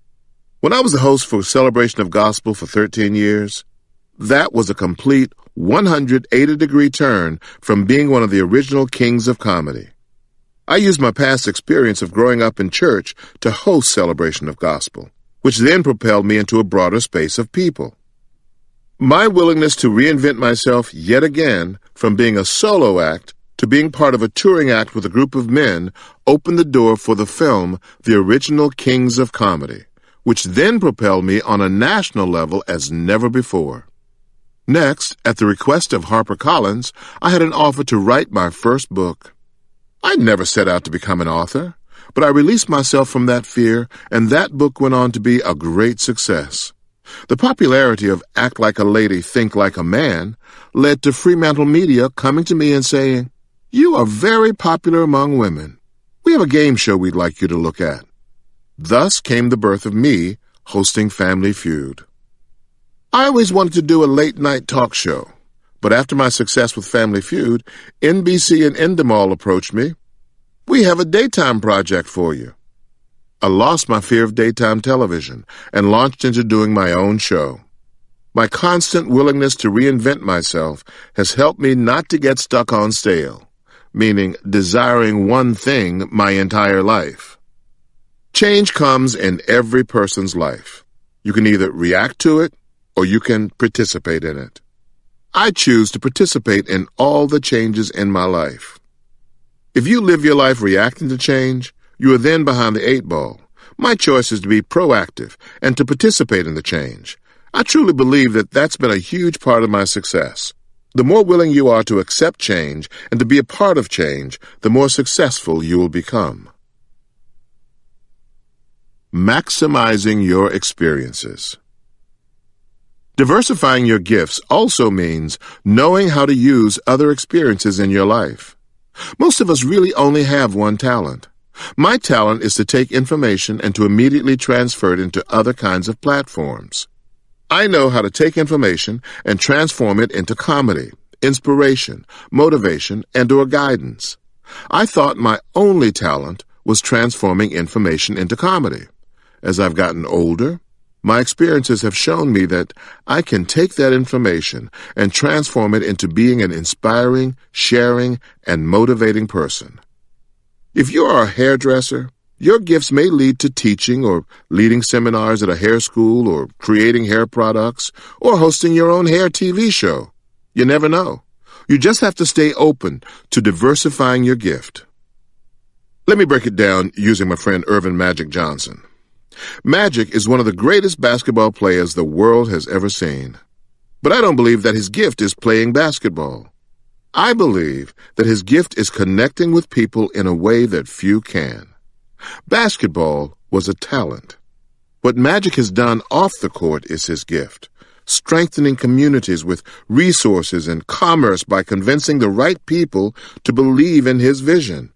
His talent put him in the position to exercise his gift. Watching Magic Johnson navigate a post-basketball career, you realize that this man can talk to anyone from any background and make them believe their idea is possible. That is his real gift, and he has been able to create the kind of business and personal relationships with that gift that have far eclipsed his basketball prowess. When you commit yourself to excellence, even a talent can take you to amazing places. Sinbad was a guy I really looked up to back when I started in comedy. I remember him telling me one evening that he was able to pull in $50,000 per week at some of the clubs where he performed. At the time, I thought I was doing all right just making $500 a week. But when I heard about the kind of money that Sinbad could command, I made it my goal to earn that kind of money and then some. My inability to not be able to work all types of crowds wasn't going to get me any closer to that $50,000 paycheck. I had to step up my game, study my craft, and truly learn what was going on in the world so I could create the kind of jokes that would allow me to share my gift with large audiences. You are not a sellout if you expand your gifts and talents for wider appeal among a broad audience or a bigger arena. The more open you are, the faster you will realize your dreams. An expansive vision is necessary when reaching for your life's possibilities. We cannot allow small-mindedness to interfere with our rewards. Step outside your comfort zone and try something new, something adventuresome when utilizing your gift. The Bible says, "I've come to give you life, and life more abundantly."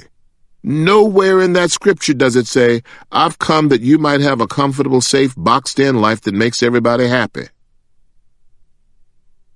Diversifying your gift presents you with the opportunity to reach people that you wouldn't have been able to connect with previously. There are windows of blessings that God has just for you if you have the faith to take your gift to the next level. When I first wrote Act Like a Lady, Think Like a Man in 2009, I was diversifying my gift. We have to learn to dream bigger than our past and current circumstances to create a bigger picture that will inspire us to move forward. Steeped but not stuck. One group of musicians that I'm really proud of right now are the Roots. If you're not watching the new Tonight Show starring Jimmy Fallon, you are missing out on the chance to see one of the baddest bands in the land do their thing every night. What I love about the Roots is that this is a band that started out as a live hip-hop group in Philadelphia. But when you tune in to the Tonight Show, they're playing with everybody from Nas to U2 to Steven Tyler to Willie Nelson. The Roots are a band that is clearly steeped in hip-hop and the traditions of soul music, but they're not stuck there. This band clearly appreciates their roots, pun intended, but they haven't allowed their past to keep them stuck in one vision for the future of their career. By all means, I don't want you to throw any of the traditions, legacies, and skills that came along with your gift out of the window. This unique set of traits is what makes your gift different from everyone else. While you should take the time to accentuate your gift in all the rich techniques and tricks of the trade you've learned over the years, don't get stuck there. I don't want you to fall in the trap of only knowing how to bake a wedding cake the way your mother taught you when you first joined her shop in 1985. I know you play a mean guitar with your band on Saturday night, but don't miss out on the opportunity of learning how to play an acoustic guitar for a retirement party during the week. Who knows? That retirement party might be more live than your Saturday night gig if you pick the right song. I love the late comedian Richard Pryor. I can probably quote most of the sets from his popular comedy albums, but getting stuck on Pryor is not the kind of comedic skill that would get me invited to host Celebration of Gospel. Doing something that makes a church mother laugh is different from rocking a crowd in a comedy club on a Friday night. When I did my comedy special, Don't Trip, He Ain't Through With Me Yet, in 2006, it was one of the first shows where I played to a predominantly Christian audience. I prayed to God that I wouldn't slip up and cuss in front of these good people. He blessed me with rich, humorous material that was well suited for that audience and beyond. My roots didn't change, just my material. Don't let your background become a limitation. The smartest folks in business take the best of what they have learned from their parents, mentors, colleagues, and bosses and use it to build from there. You will never hear an innovator such as Bill Gates, Warren Buffett, or Oprah Winfrey say, "We are doing it this way because that's how it's always been done." Successful people appreciate where they have come from, but they don't let their past set the tone for their future. Successful people are innovators. Success notes. Take a moment to write down all the skills and talents that come along with your gift. It could be as small as knowing how to create an agenda for a meeting, or as large as organizing a Labor Day picnic for your office. List ways that you can diversify or expand your gift to a wider audience or a bigger arena. Don't be afraid to think big here. How can you really take your gifts to the next level? Chapter 14. The Power of No. Many years ago, I owned a comedy club. One of the things I learned about myself after that business was that I would never, ever sell alcohol to another person. The worst experience I have ever had was talking to drunk people. I told God when I got out of the comedy club business, I would never promote alcohol again. It was easy to keep this promise until Crown Royal became the official sponsor for the Kings of Comedy tour. I was hosting the show when the promoter gave me a list of positive stuff to say about Crown Royal to get people to buy it. I said no. He started telling me how much money we were making because of Crown Royal, which was true. And there's nothing wrong with the product when used in moderation, if that is what you choose to drink. But I had made a promise that I would not use my fame or fortune to promote the consumption of alcohol. I have other vices. I smoke cigars. I'm not perfect, but I do not choose to promote alcohol. It became a huge problem. The promoter threatened to cut my money and pull the sponsorship. There were a few verbal altercations, along with the promoter standing by the side of the stage trying to make me sell alcohol.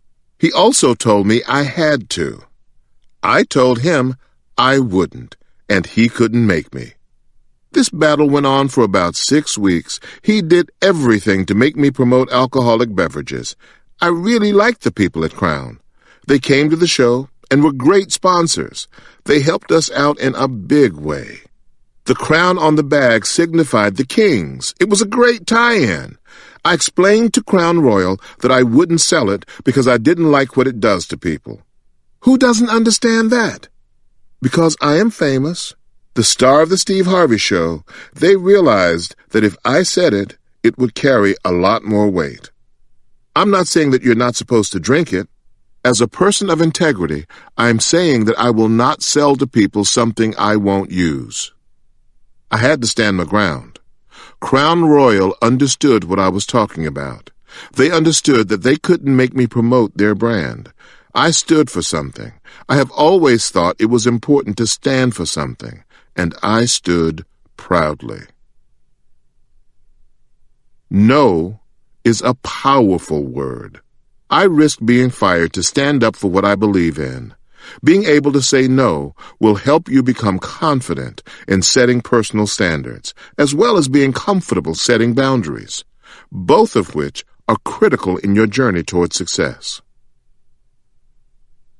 The power of no. Saying no gives you a set of powers that I like to call the 5 E's. They are as follows. The power of energy. Saying no gives you the energy to focus on the things in your life that move you closer to your destiny.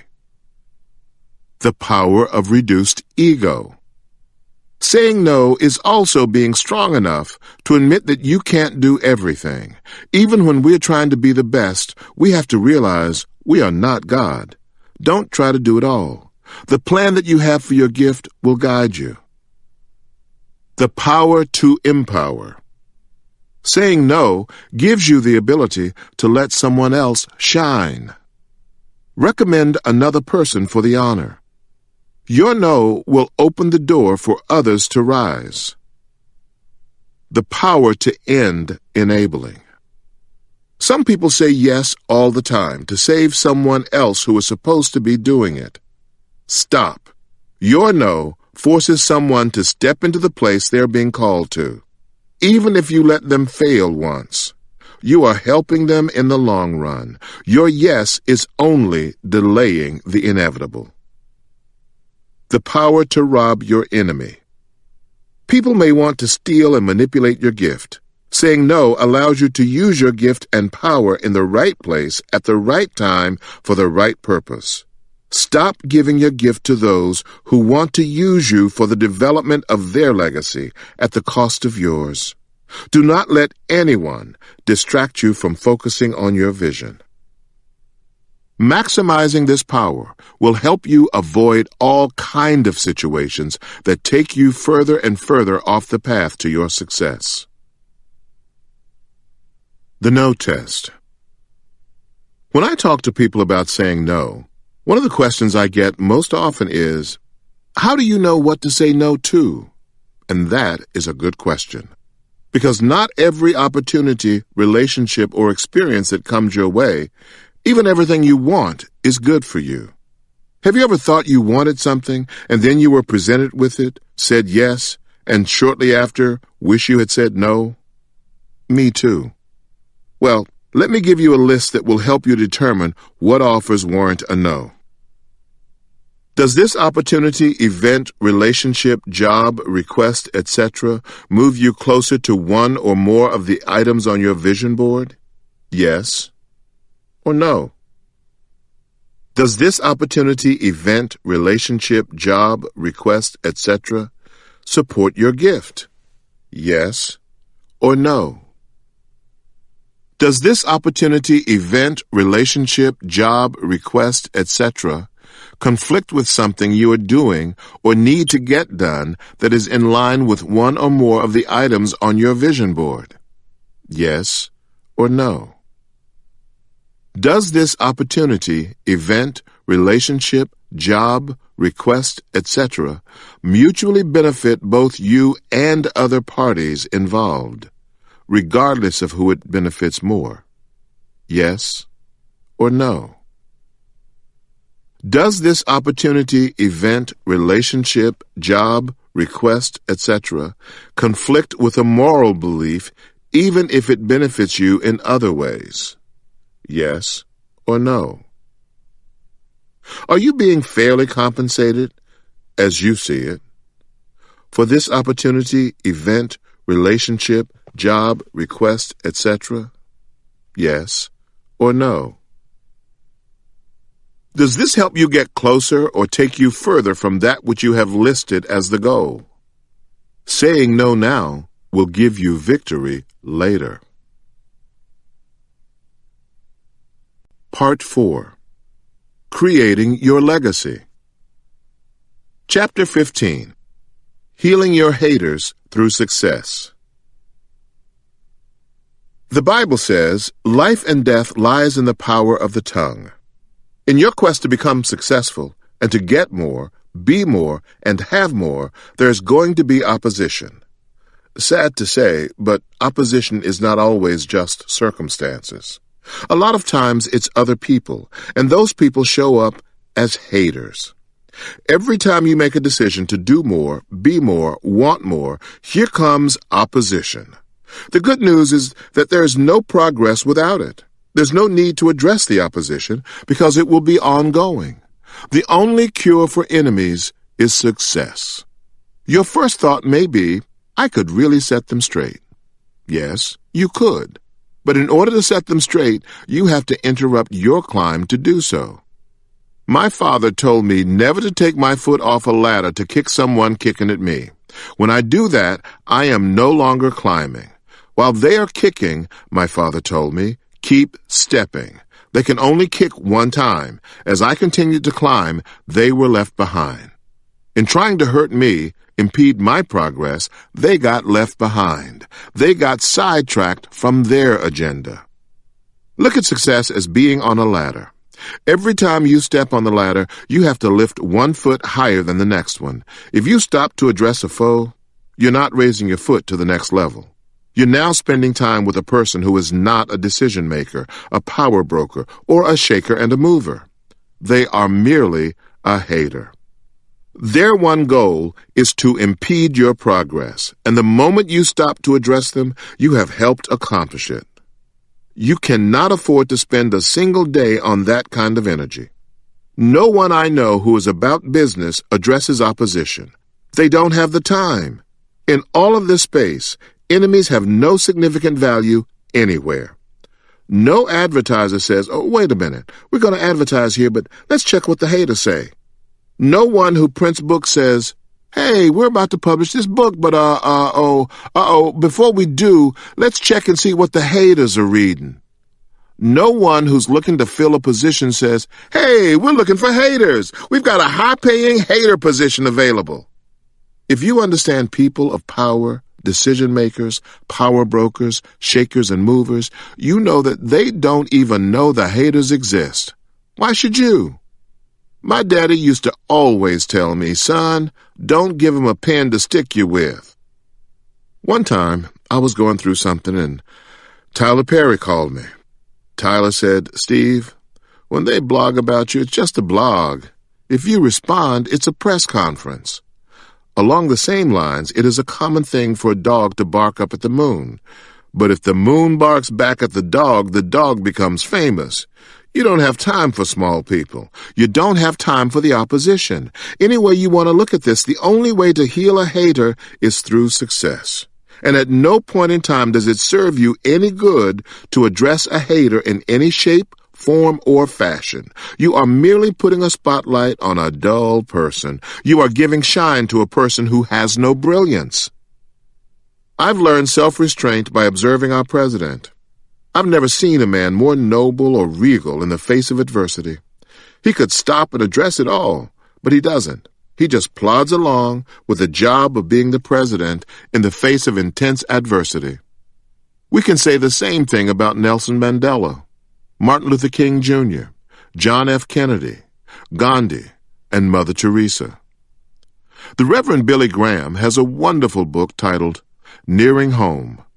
This man dedicated his life to teaching people one thing: righteousness and the Word of God. Yet there were still people who criticized him.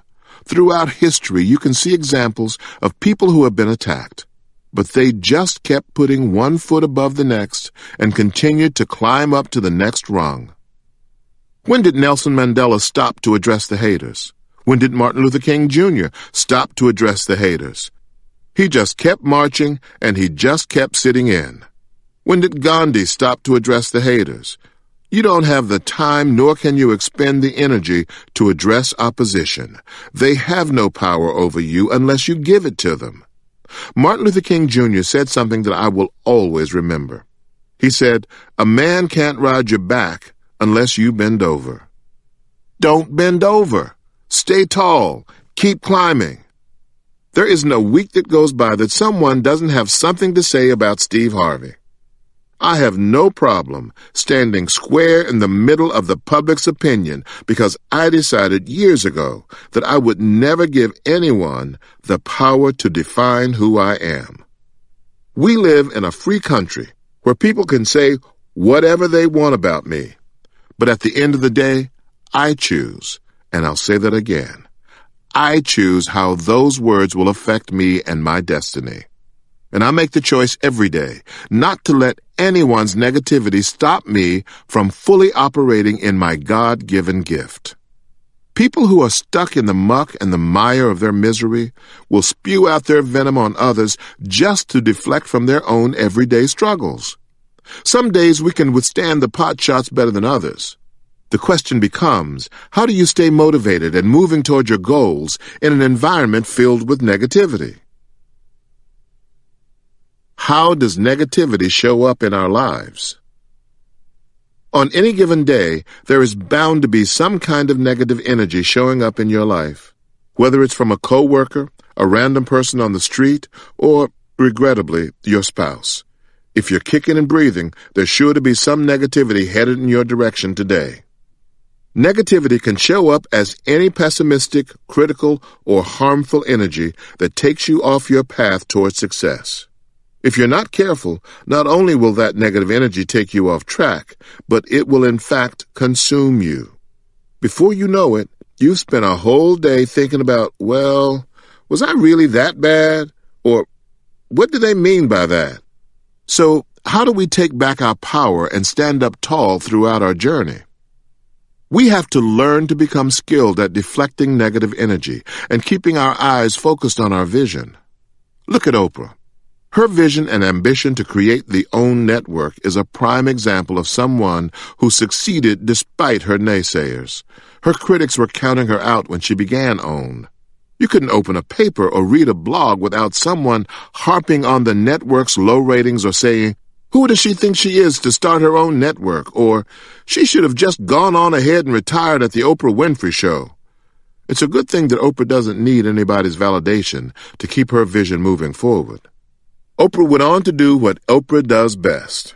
She exceeded everyone's expectations by making OWN profitable in less than 3 years, with quality shows such as Iyanla, Fix My Life, and Tyler Perry's The Have and the Have-Nots. Oprah could have easily taken her billions and went off to an island somewhere after the Oprah Winfrey Show. And to tell you the truth, I wouldn't have been mad at her for doing so. But that woman's drive to win, succeed, and most important, to teach and share with others along the way is truly something to behold. I remember my first few months hosting the Steve Harvey Show on television when Oprah personally called me. After one of my episodes aired, she said, "Steve, don't you let those people talk you out of being who you are. You gotta stay true to you." The fact that the queen of daytime television took a moment to call me and help me keep my vision focused and moving in the right direction means more to me than I can ever express. Take a cue from Oprah's example. You are definitely going to have haters coming from the left and haters coming from the right. Who are you going to be in the face of your critics? Will you fall under the weight of someone else's opinion? Or will you rise to the occasion and let your haters motivate you to even bigger success? Here are the 4 kinds of haters you need to look out for. The I hate everything hater. It could be a beautiful day without a cloud in the sky, and the I hate everything hater will find a reason to complain. Even when good things happen, they never seem to come out of their cloud of contempt. The scary thing about these kinds of haters is that they are often angry about something that happened so long ago they can barely remember the details. The whole world has moved on, but they are stuck in a moment and don't know how to escape. This type of energy can be the worst because it is all-consuming and persistent. You also have to remember that the energy coming from the I hate everything haters is seldom about you. They don't want to be stuck in their misery any more than you do. But because they can't see their way out, they will lash out at the closest person to them. So if you happen to be in their path, brush their negativity off and get on with your life. Stop giving them a place to store their negativity, and they will stop sending it to you. Do you realize how much negative energy we allow people to send to us? Have you ever known someone who tries to find ways to argue with you? They know your buttons. They push them every time, and like clockwork, you respond. Don't sit around and take abuse, but rather move and force them to take their negativity somewhere else. I realize that with family and even spouses, this can be challenging. But in some relationships, we are unfortunately forced to choose between someone else's peace or our own. Don't you dare let their energy destroy your success. The drag you down hater. The drag you down hater is someone who hates you because they wish they could be you. But instead of doing the things you do to get where you are, they would rather drag you down with them by stealing your energy, dreams, and success.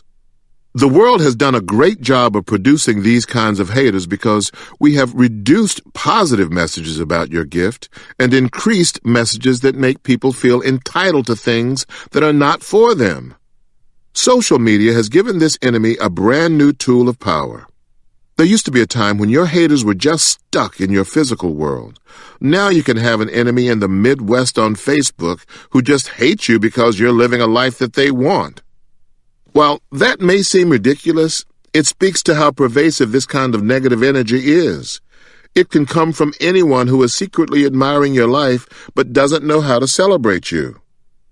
In the fall of 2005, I started a new radio contract in New York with syndicated radio in just 4 markets.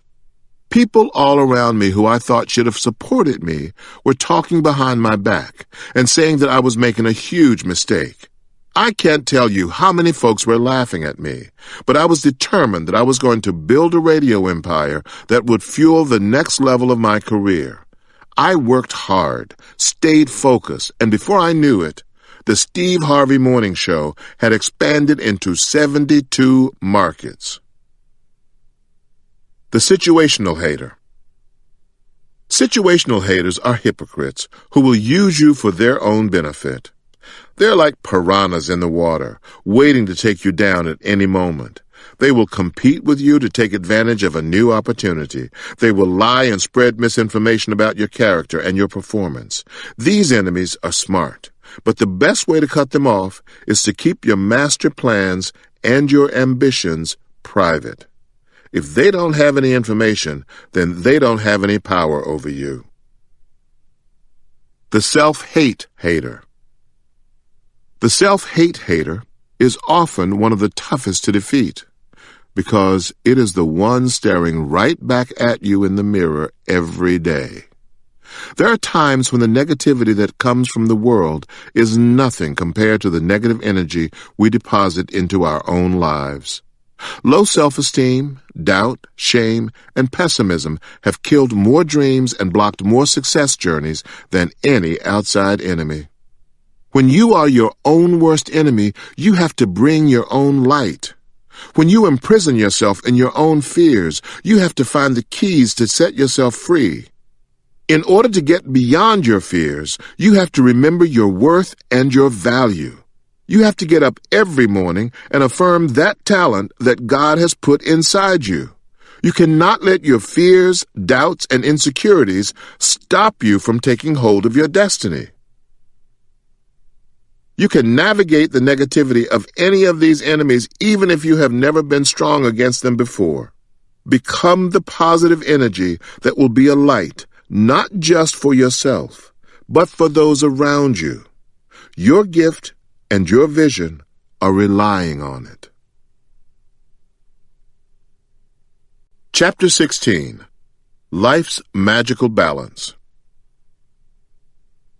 Gaining life's riches is about more than just earning a paycheck.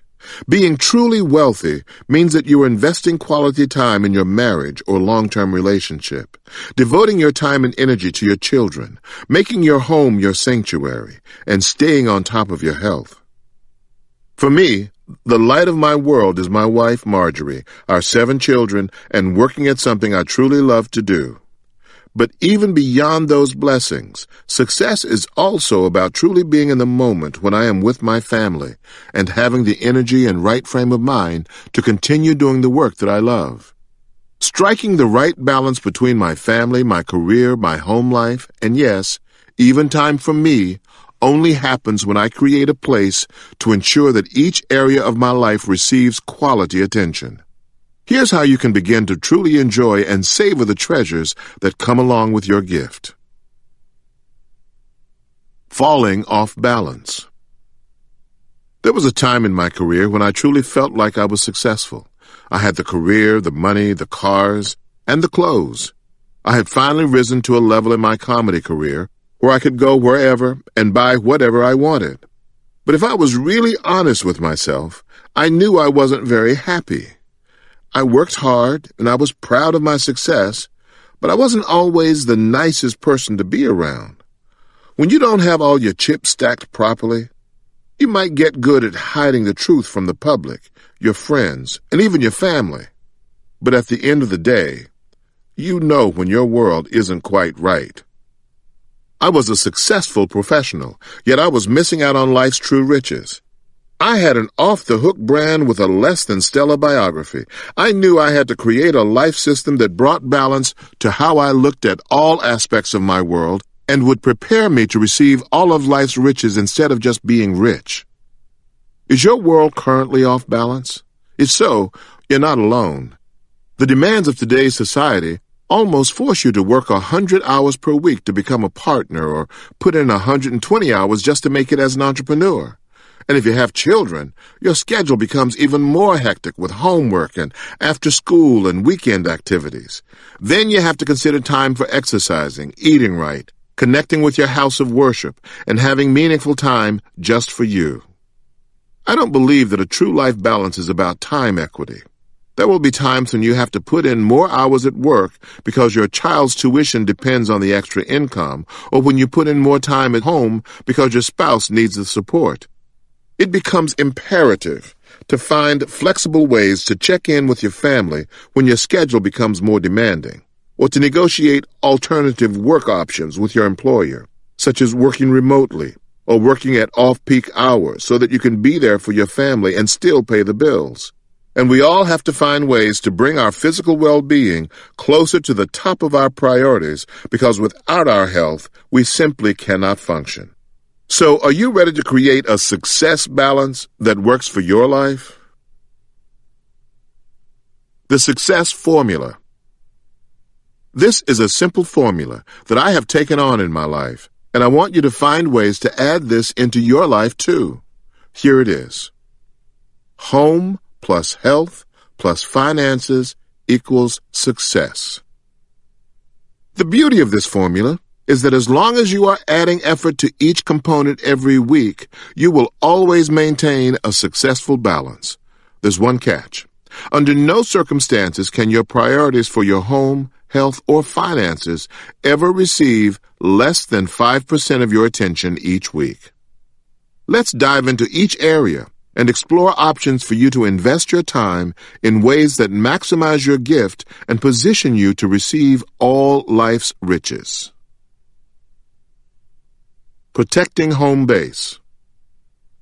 The word home takes on a different meaning for everyone.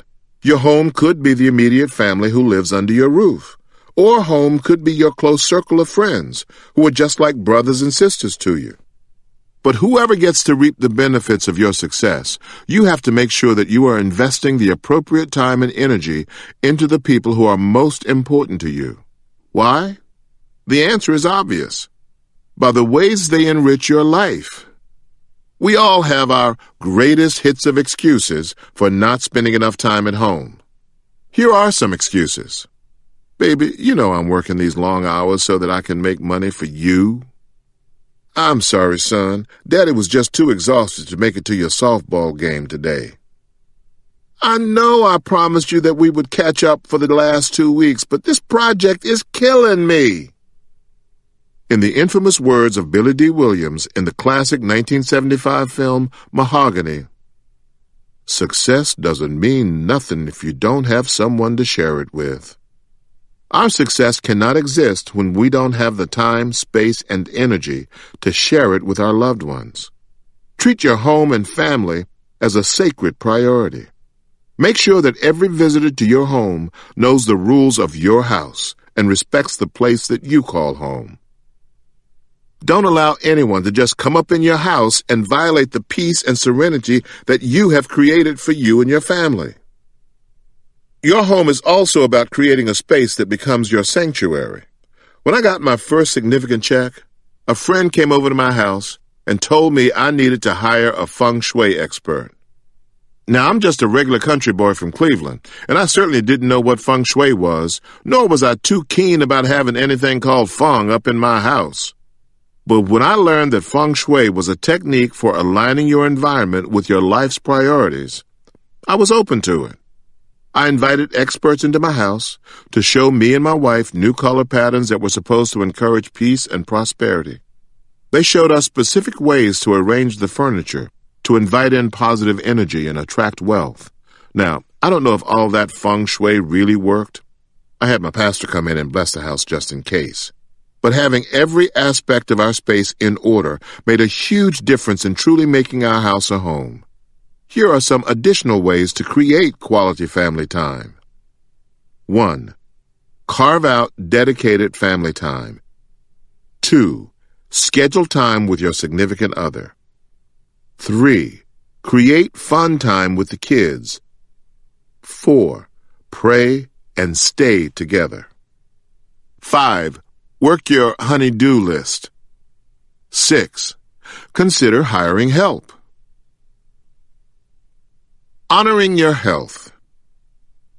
I am committed to exercising every day at 3:45 a.m., regardless of whether I am at home or on the road. Why? Because my vision demands it. My daily schedule includes hosting the Steve Harvey Morning Show from 6 a.m. to 10 a.m., producing and starring on the Steve Harvey Show from 11:30 a.m. to 7:30 p.m., and after that, I'm back home to take on my husbandly and fatherly duties. Even if I was 10 years younger, there's no way I could manage a demanding schedule such as mine without the energy and endurance I get from working out. Here's a typical Steve Harvey schedule. 3:15 a.m., wake up, prayer. 3:45 a.m., gym workout. 4:45 a.m., report to Steve Harvey Radio Studio. 5 a.m., radio show begins. 9 a.m., radio show ends. 10 a.m., conference calls and business updates. 10:30 a.m., daily talk show production meetings. 11 a.m., hair and makeup, dress. 11:30 a.m., tape show number 1. 2:30 p.m., lunch, conversation with Mrs. Harvey, business updates, and conference calls. 4:45 p.m., tape show number 2. 6:45 p.m., wrap. 7 p.m., post-show production meeting. 7:15 p.m., depart for home. 8 p.m., resume husband and fatherly duties at home. At the end of the day, your health is your wealth. We have to put the time in to align our physical, mental, and spiritual well-being. We get one body to do our work here on earth, so we have to be serious about getting our rest, eating well, and staying fit. Find out what works for you and get about the business of giving your temple the energy it will need to work your gift and fulfill your purpose. If you are slacking on your health, here are a few tips to get you moving in the right direction. Make sure you schedule and keep your annual checkups. Take the time for some kind of physical activity every day, even if you have to start out with just 20 minutes. Get the maximum amount of sleep that you need each night. Choose a healthy diet that will give you the greatest amount of energy and strength for your lifestyle. Cut out any excessive alcohol from your diet. Drink plenty of water. I'm not a doctor, but I know that your health is just as much a part of your wealth as the zeros in your bank account. Give your body what it needs so that you can have the life you want. Surrendering to your spirit. My goal here is not to prescribe a certain belief system or to make you feel guilty about skipping your worship services more often than you attend.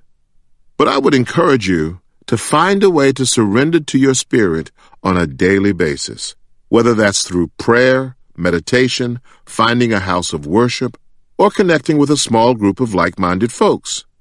Whatever will help you to remember that there is a bigger picture and a greater purpose for your life. Get attuned to that vehicle for your spirit and keep that connection going.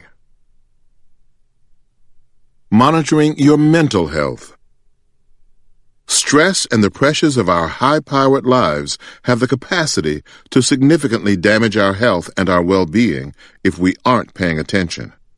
If you feel yourself veering into a dangerous emotional place that is beyond talking it out with a friend or a trusted spiritual leader, do not, and I repeat, do not be too proud to check in with a mental health professional.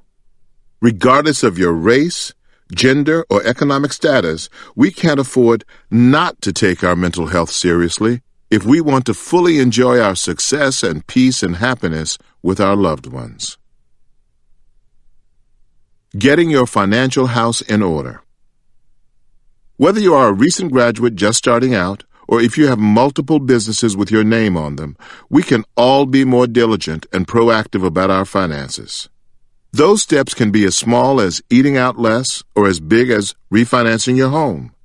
Successful people know how to use their money wisely today and set themselves up powerfully for the future. A few years ago, right after Marjorie and I got married, I got hit with a tax bill to the tune of $20 million. I woke up to the nightmare of discovering that my accountant hadn't filed my taxes in nearly 6 years. Here I was with the woman of my dreams, and I was now facing a financial hole so deep that it was going to take me a minimum of 12 years to climb out of.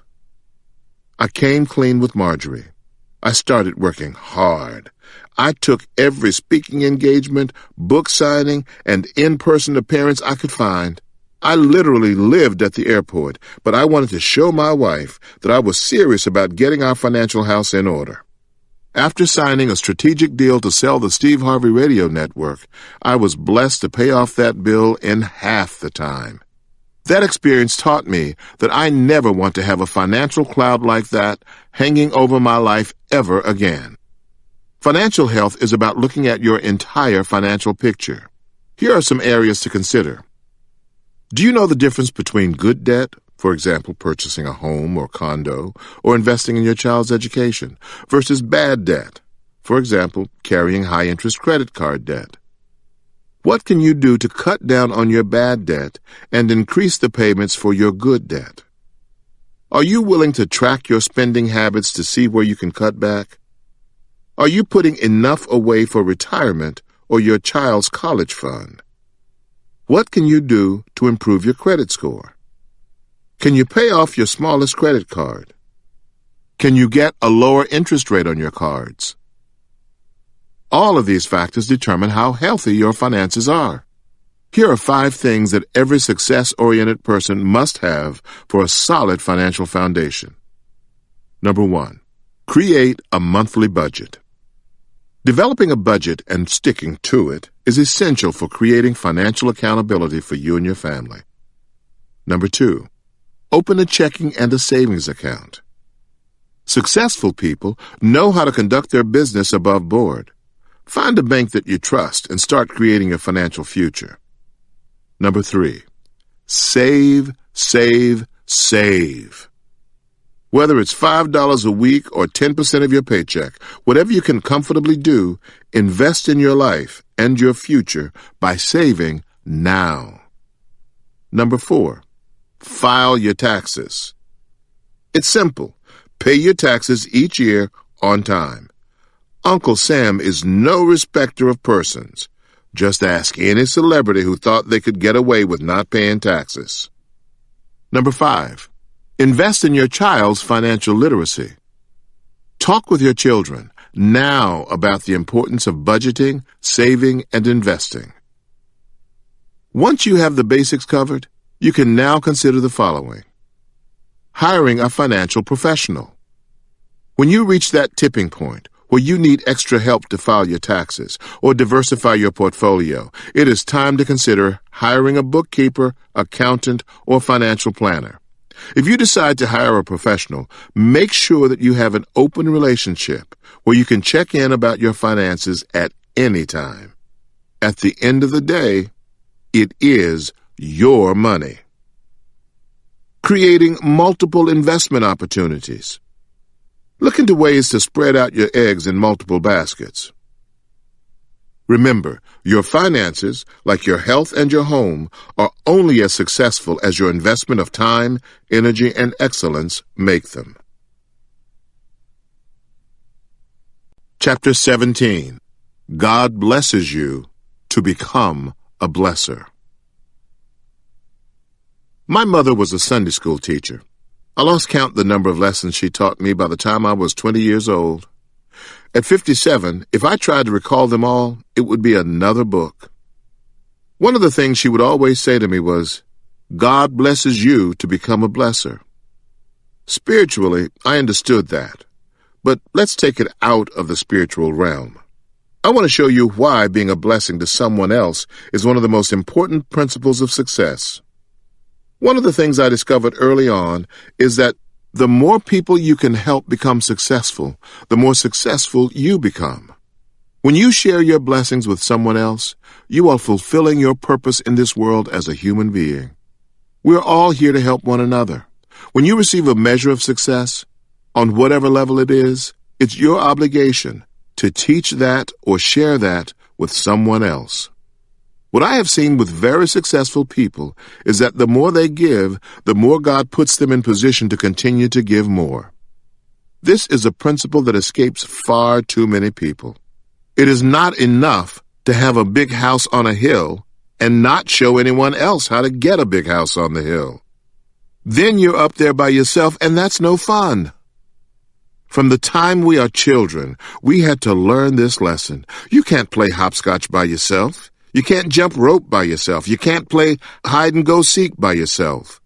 All the games we played as kids were more fun when shared with others. It's always better when you share the experience with someone else. Don't lose the concept that you learned in childhood, now that you're an adult and want to get into the money aspect of your life. Don't lose that simple principle of sharing. Don't stop playing together now. I love the game of golf. But you can't learn how to play golf and then go out and play it by yourself every day. Golf is a great game of camaraderie, competition, spending time with family and friends, and enjoying some of the most beautifully landscaped places that you will ever see. That's what makes golf amazing to me. It's better on the course with somebody else in my cart. I can turn to one of my buddies and ask him to take a picture of me. It is important that you share your success and enjoyment with someone in your life. What good is it to see beautiful scenery if there's no one to see it with you? Every great moment in life is better when shared. When I receive an award and my wife is sitting in the audience, it's so much better because she is there to witness it. When I got my star on the Hollywood Walk of Fame, the best part was that my children were able to share that moment with me. The blessing, too, was that my friends and colleagues were there to celebrate the moment with me. Dr. Phil spoke a few words of congratulations. Ellen gave a speech that was filled with kind words, and Cedric and the entire cast from The Steve Harvey Show were there. I got to share this grand moment in my life with the people who mattered the most to me. When you understand that God blesses you to become a blesser, it can open up your life and transform it. The more our Creator trusts us, the more He can trust us with. When I give to someone less fortunate, as much as it can change their life, it actually does even more for me. When I send a child to school who otherwise couldn't afford to go, God will now put me in a position to receive more resources to send 10 more kids to school. Some of you might ask, Steve, why are you taking your money and sending kids to school? I would ask you this. Why do I keep getting the money to send all these kids to school? When you understand that God blesses you to become a blesser, you will realize that giving back will become an important part of your success. I don't know if you have noticed, but when rich people get together, they support each other's causes with checks. Big checks. The less fortunate don't do that. They don't support each other's causes on any level, even when they could share in ways that don't involve money. Rich people do because they get it. They view sharing as a fundamental obligation. What do you think the Met Gala ball is about? All the media shows is the fashion, but the Met Gala is really an event that allows people to give money to a worthy cause. In this case, the Metropolitan Museum of Art in New York. It makes people feel good to give back. In big business, this principle is called ROI, or Return on Investment. Successful people understand that giving back ultimately improves their bottom line. Successful people are conditioned to give. When you understand how powerful giving is, you will have more to give. You don't have to be rich to comprehend this principle. You can start on a smaller level. You can give time at the local food bank. You can spend time helping your aging father with errands. You can volunteer your time at a college fair. To much who is given, much is required. My mother also taught me, to much who is given, much is required. The requirements are great to those who have been given a lot. As you climb higher, you're going to have to become more of everything. The more you get, the more will be required of you. You have to take more meetings, become more articulate, and be a better manager of time. I don't like reading teleprompters, but now that I'm on television, I had to get used to the teleprompter. I taped too many shows, too many sets, and talked to too many people to remember everything, so I had to learn how to read it. To whom much is given, much is required. I had to become more efficient and more proficient. If you don't adhere to the requirement part, then the giving part stops. Let me be as frank with you as I possibly can. I don't mind taking the time to write this book and compile this information because I realize how blessed I am to be able to do this. I have been beaten up in the process of learning this information. I've taken a lot of hard knocks to learn this information, but it doesn't prevent me from taking the time out of a very busy schedule. A full-time radio host, a full-time television host, a full-time game show host, a full-time husband, a full-time father, a full-time businessman, and with a full-time touring schedule to stop and write a book that I hope will benefit others. I have an obligation at this point in my life to educate people and to give them the tools to help them become more successful. It's now an obligation. There's no need to get mad at the pastor who has a collection plate circulating when you're sitting there benefiting from the word and his message. You can't get mad at the bank for making money off of your money because the bank is holding it for you. You can't get mad at the CEO of the United Way because of the large check he gets. He is helping hundreds of millions of people. You can't get mad at the process. Instead, learn from the example. Become one of those people who are willing to share, educate, gift, help, inspire, lead, and push. Afterward, watch to see what comes your way. People think that the more money you get and hang on to, the more you will have. In the short view, that is true. But eventually, the calling is going to come because to whom much is given, much is required. If you make the money and try to hang on to all of it, God can no longer trust you with the requirement side, so the giving ceases. Just ask anybody who's ever had it all and then lost it. If they're honest with you, they'll attest to this principle. Success is not just about your ability to achieve, but also your ability to serve through sharing. True success lives in our legacies. If you are able to serve as a model for the next generation, those who grow to greater levels will be as much your legacy as your own accomplishments. Another key to true success is thankfulness and gratitude. These emotions are demonstrated by sharing with others. Your success shouldn't only be for you. It should also be a blessing for others. I'm talking about really getting to the core of what fuels your gift, what's going to sustain your gift when there are more days in a month than money in your bank account, and what it takes to stand confidently in your vision against all the odds. By now, you know that your gift is that thing that you do and can do better than nearly anyone else. God isn't going to just open up a door of opportunity for you to use your gift if you're not doing your part to use it and share your gift whenever you can. Matthew 25:23 says, "Well done, good and faithful servant. You have been faithful with a few things. I will put you in charge of many things." When you master the few, you get the many. When you really love your craft, you don't mind doing it for free or taking the time to mentor someone coming up in the ranks behind you. You have acknowledged your gift. As you begin to walk in your gift, success will begin to follow you wherever you go. Pay it forward.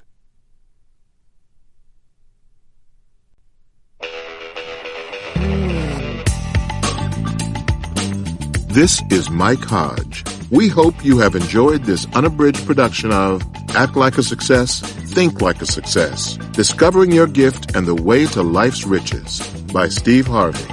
This program was produced by John Marshall Media and directed by Zane Birdwell. Engineered by Nathan Rossborough. Executive producer, Aaron Wicks. Text copyright 2014 by Steve Harvey. Production copyright 2014 by HarperCollins Publishers. All rights reserved. Thank you for listening.